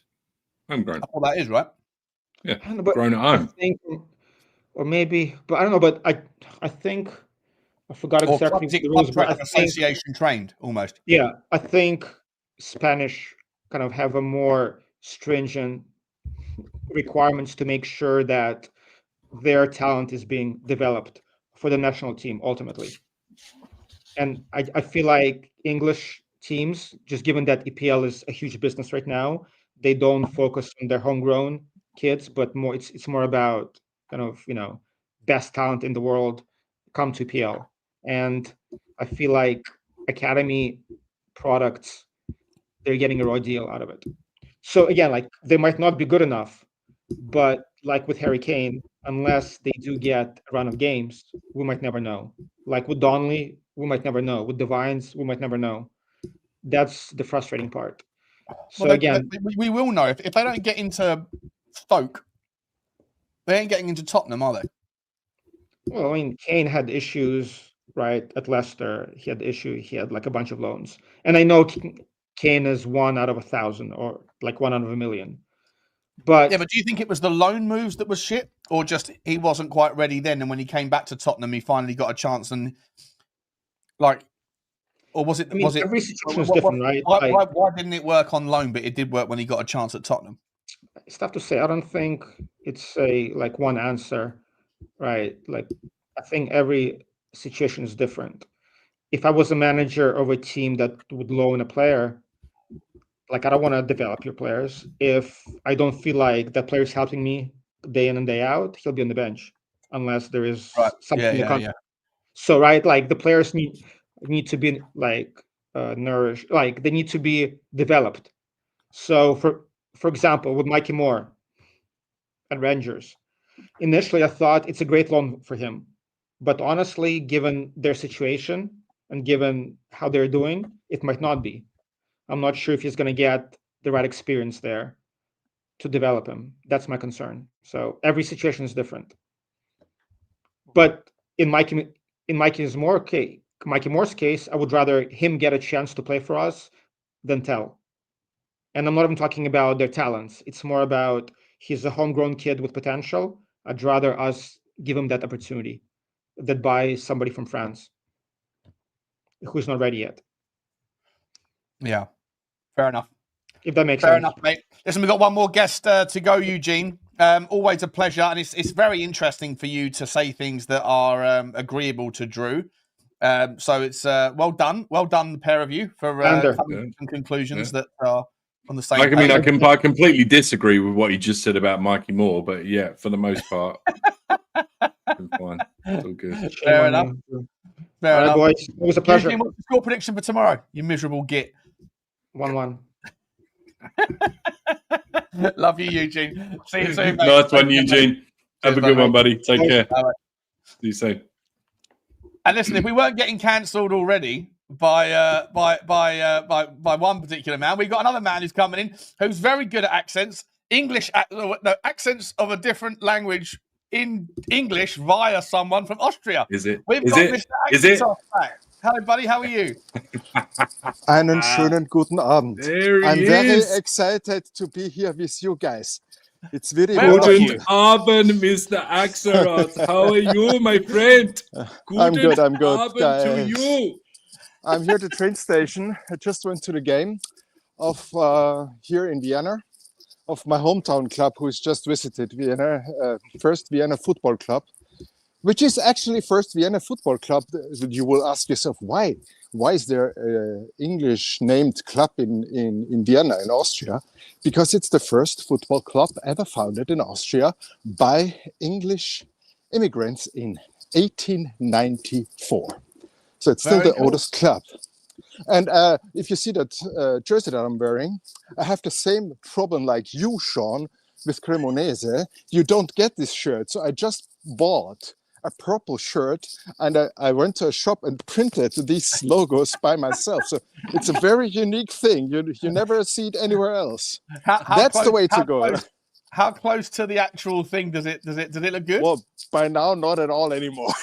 but it's fun. Yeah, nice. How'd your team get on?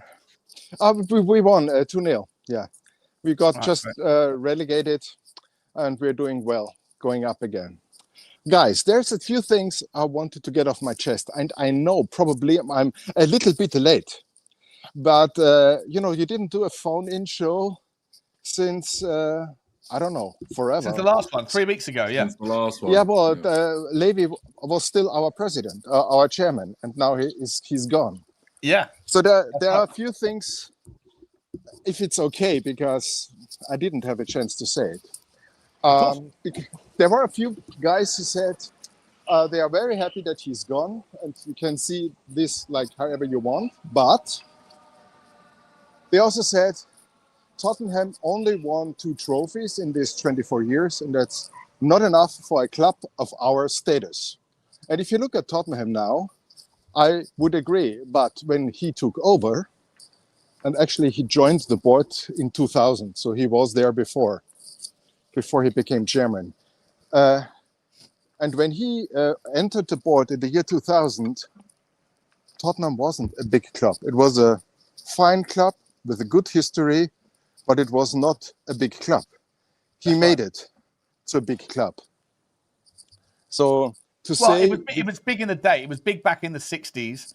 I know, in the 70s and 80s, but then in the 90s we became pretty poor again. Yeah, we lost our way. I think at the end of the 70s we got relegated once, and when I'm just saying, you have to also a little bit put it into perspective. Yeah. And I just wanted to say that. No, I appreciate you saying that. The other thing, you see that this T-shirt I created myself.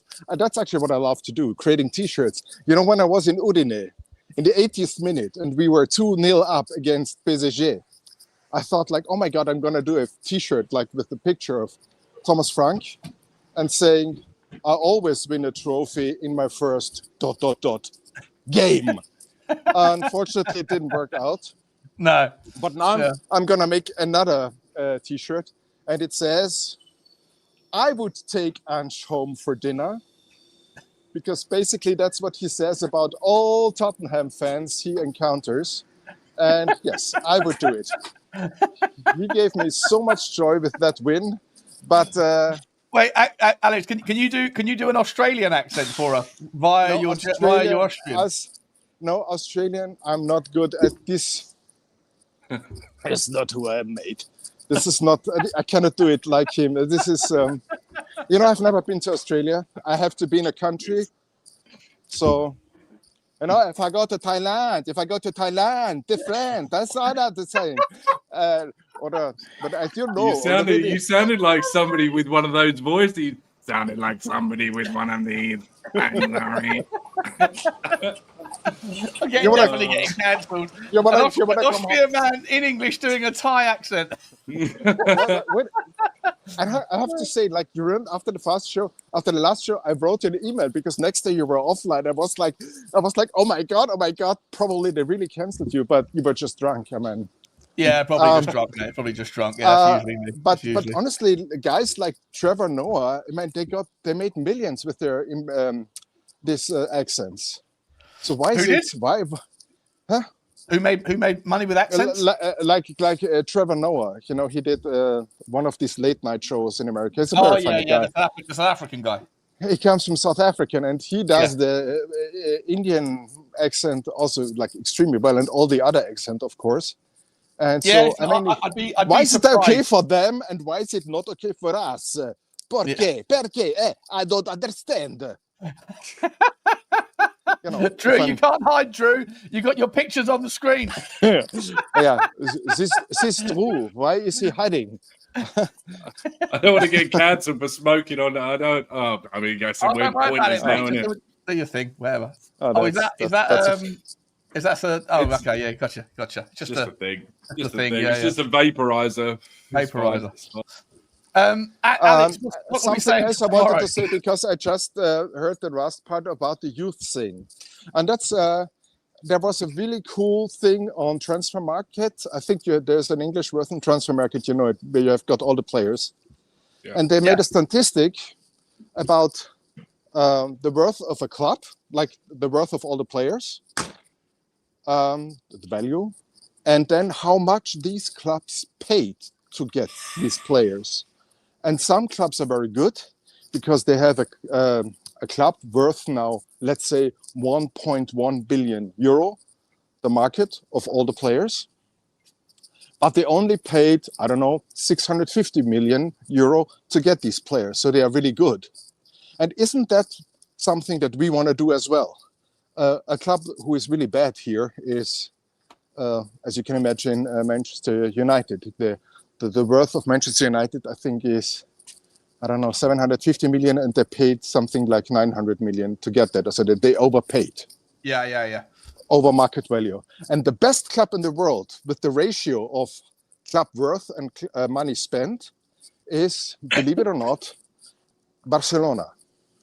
The worth of Barcelona is 1.1 billion euros, but they only spent 430 million euros for that for the whole team. Yeah, but about 20% of that's caught up in Yamal, isn't it? Lamine Yamal. Yamal. They have Balde, they have Fermin. All these players coming through their own academy. So I think in the long run it makes sense what we do now. So I'm sorry, I'm here at the train station. It would make sense. The problem is, Alex, though, with that whole model is a lot of those valuations are caught up in the length of the contract. So if Tottenham, I don't know, right? But like if you're looking at the value of Bentancur, he's probably on there for like 12 million euros or something because he's only got 10 months left on his contract. But if you were to sign him to a new 4-year deal, his valuation would go back up to 35 million quid on there. So there's a little bit of that in as well. That would make sense, but not. I mean, this homepage Transfer Market. I think it started in Germany, but they have it in all languages. I use it all the time. Yeah. So, but I think that's not true. I think Bentancur, even if he's just 1 year left, he still has the 25 million worth that he was last year. They don't do it because there are some players who are free, but they still have a value. Oh, okay. It doesn't matter. But it doesn't matter. I mean, it's in the end. It's just numbers. Oh, no, but you're I just right. You're wanted right. to, Actually, yeah, no, the you're right. point It's 30 million euros. You're right. Current market value is 30 million euros. Good point. Yeah. Fair So enough. but it doesn't matter for the point I wanted to make. Is like, yes, Sarr, Berghvall, Micky Moore, Vuskovic. Well, I'm still a fan of Jimmy Donnelly, but what do I know? Or Brian Dago's favorite, Alfie Devine. Exactly, Alfie Devine. I mean, super talents. They didn't get the chance. Maybe they are not good enough. I mean, I'm not a coach. I don't know, but I think it would be well worth trying to integrate at least some of them. And I think that Vuskovic is a generational talent like Micky Moore. I don't know, how is he doing in Glasgow? I don't know. Not very well. I hate him. Not The Rangers fans absolutely can't stand him. No, really? Why? Yeah. Why? Well, because they're furious because their manager is such an absolute bozo, and like the manager's playing him, but they've lost. They lost to Hearts 2-0. They're sat 10th in the league, or no, 6th in the league or something. Mm-hmm. They're mid-table essentially, and all of the Rangers fans are basically looking for scapegoats and saying like, why are we developing a Spurs player? We could be developing our own. He's shit. Yada yada yada. Obviously, he's not shit, but the environment isn't really supportive. You know, Glasgow fans. I mean, Drew, you tell me, give me a good example of how Rangers fans would be thinking feeling right now. You know, you're fucking shite. You're fucking shite. Well, it's a chance for him to grow. But scapegoat. Actually, if you need a scapegoat for the last season and why Ange was sacked, take me. It's my fault. I'm sorry. Someone at the beginning of the last season asked me, I don't know even where, but they asked me, would you take 17th and a EuroLeague win? And I said yes. A lot of people said yes, mate. A lot of people said yes. So here's the thing, right, guys? I'm sorry. It was my fault, yeah. No, you're okay, buddy. You're okay. Do you not think the problem is that there's a complete lack of, like, I completely understand wanting to bring all these kids up, and it's really nice in theory, but the problem is with the game now is because there's so much money in it, and especially at the top end of the Premier League table, if you're not completely on it, then you're going to get sacked in the morning, essentially. So there's too much of a risk for these guys to play the kids. And then, but we all turn around and say, oh, but integrate them. It's fine. We've got patience. And to your exact point, exactly to your point, that was on show last year when we finished 17th and still won a trophy. And that's still not enough. So you put I don't understand how you're supposed to, these kids have got to be absolutely elite for them to stand any chance of walking into a first team in the top half of the Premier League table. Yeah, but that's the thing. It's because it's the Premier League, my friend. It's the Premier League because I'm sorry. Yes, the Spanish league, I'm sorry, it's nowhere near. They have Real Madrid, they have Barcelona, they have Atletico, and then they have 2 or 3. But the rest of that, I'm sorry, they are championship level. And then, of course, you can afford to play the youngsters. If you play against Almeria or Elche, for that matter, although they are really doing well this year. But you know what I mean. And of course, in the Premier League, you cannot do that. Yeah, well, when you say that you get below Real Madrid, let's say, look, I guess you're right. You got obviously Barcelona, Real Madrid, Atletico Madrid, then probably, I don't know, on their day, maybe I don't know Sevilla, who's up there now. It's not day, even but Sevilla, maybe a Valencia, but not anymore. But when you say last year, so when you say the rest of them at championship level, do you mean that was probably, value? Well, no, but do you mean in terms of valuation? Because I would still think that they're tactically, some of those teams are coached so well that they will still go toe to toe with a team that's worth, a lot more than they are. So. But we could hold a bet now, but it's worth for nothing because I cannot prove it. But I think a Sunderland would play for an international spot in Spain with the team they are having now. That's what I mean. I think the quality is just better. Of course, they are tactical players. They have a good education because in Spain you have a good education as a footballer. But there's a limit of talent. Yeah. And I'm sorry, in Spain, only the top clubs, they can afford a good squad, and the other, what to do? I'm sorry. That's my thing, and that's why it's easier for a club like Barcelona to play a 16-year-old Yamal, because he played there already when he was 16, against the Elches, Almerias, all these clubs. You don't even know these teams. You cannot even pronounce them because your Spanish is shit. But sorry, I got a big up to James Cowlin in the chat. Big up James Cowlin. Oh, there he is. Big up to you, mate, James Cowlin. Listen, we've got a couple of minutes left, Alex. I've got to do a couple of super chats as well, mate. So I'll ask you the last question, mate. How do you see tomorrow working? How do you see it going? What's your prediction? And who do you want to, like, we've been talking most of the evening about the, I guess really the team selection. Do you see, I mean, what would you like it to be? And what do you see Thomas Frank doing? And is it the same thing? Well, I don't think that playing away in Brighton is the place to be for doing new experiments, because I think they're such a solid team. Probably even a 3 in the back would be in order, or could be in order. But then again, I told you last time, I'm not the tactical specialist, so I don't know shit about tactics. The only thing that I know, again, from my German friends, they all say that Simmons played on the left, Simmons played in the center. In the center, he's better. This is what they said. They said that this Simmons, he's very good in the center of the pitch. But if you put him on the left side, he's not that good, you know?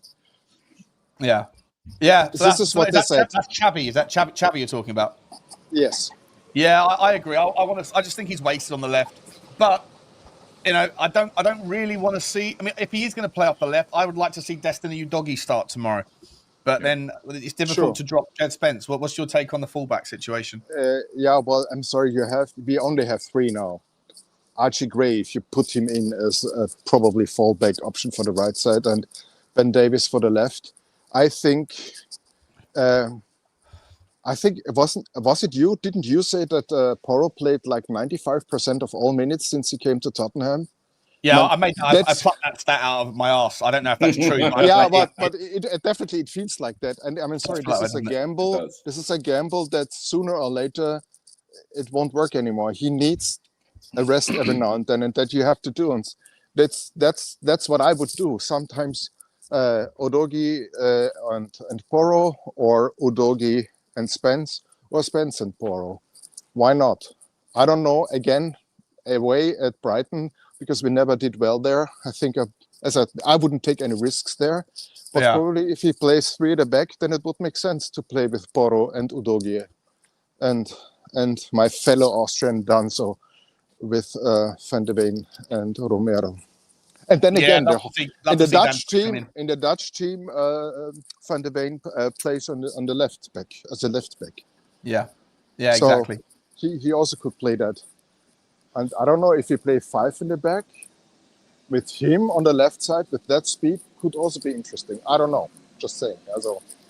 But we shall see, mate. We shall see. But I am in good spirit, and I think we do it 1-0.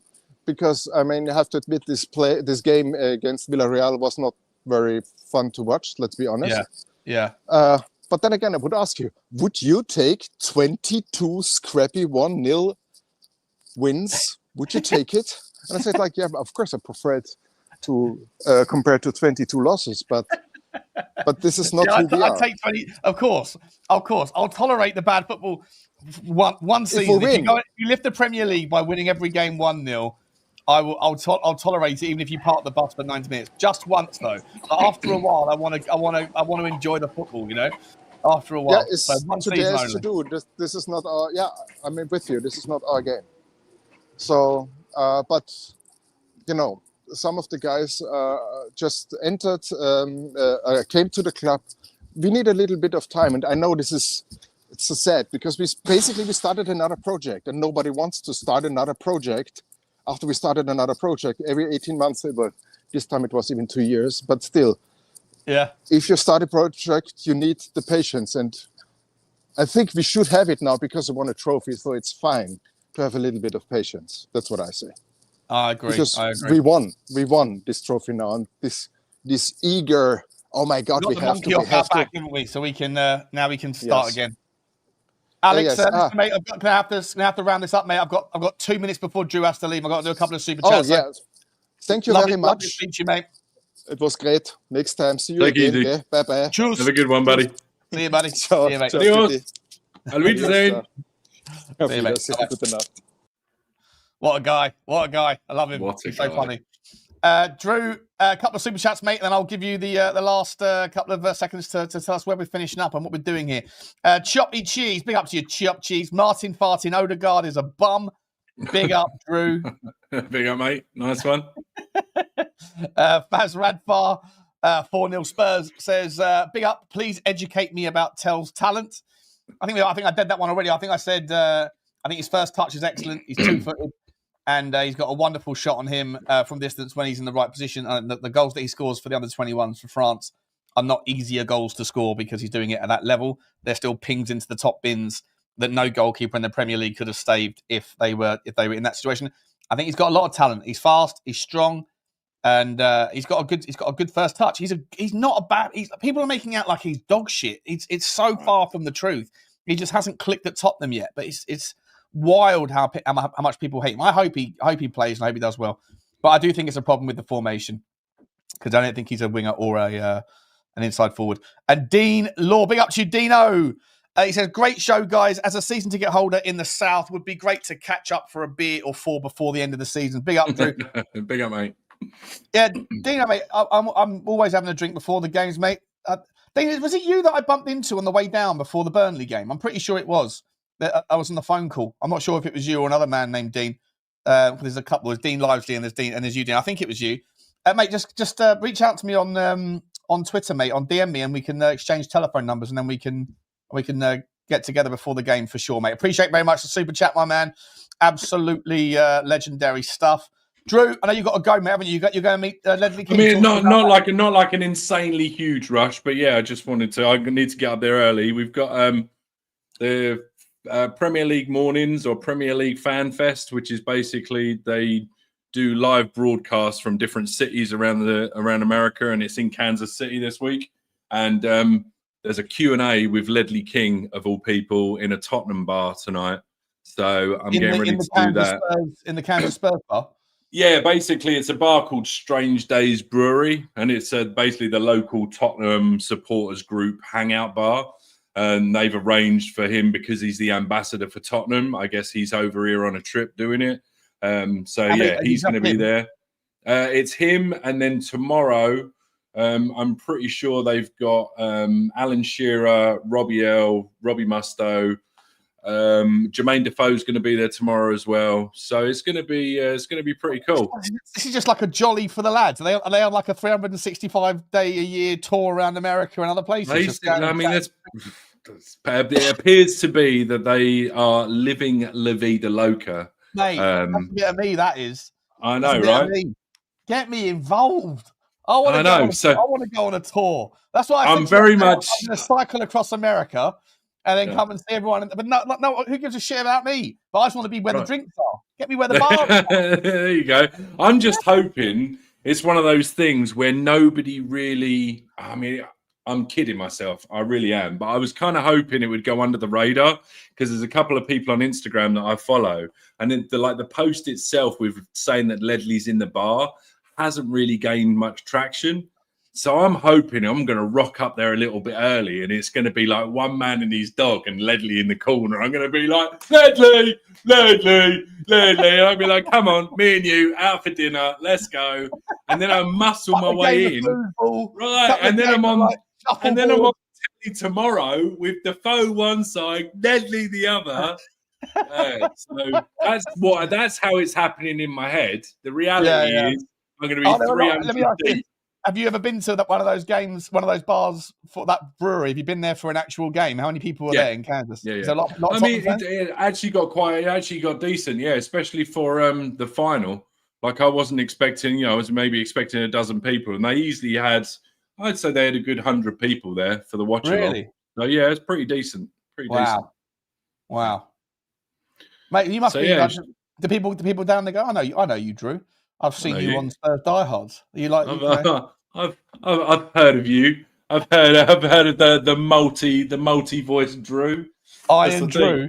Yeah, Iron Drew. It's funny. People at work have actually gotten to the point now where there's still a couple of people that question where I'm from because they just don't know. Because I stand in the middle of the lab sometimes and I'll just go like full on American, and they're like, "What the? So are you English or what?" And I'm like, "Yeah, I'm English, but you never know. You never know when you need to put on an accent, and all of a sudden you're from somewhere else." And people are like, "What the fuck? What's going on with this guy?" And then you just go straight back into the English, and people really start to get a little bit confused. Oh, amazing.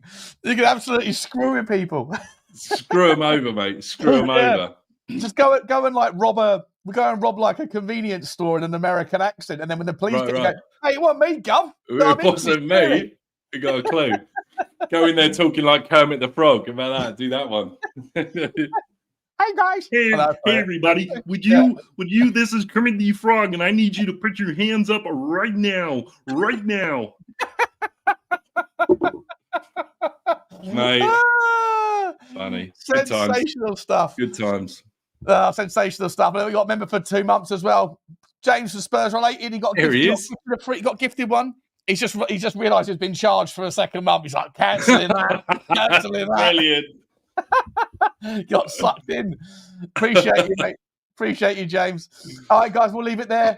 I'll be back. Listen, I'm going to try and figure out how I can get myself a 3 p.m. I have to see if I can use my VPN and get myself a Peacock membership or something. And if I can, then I'll be doing the watch along tomorrow.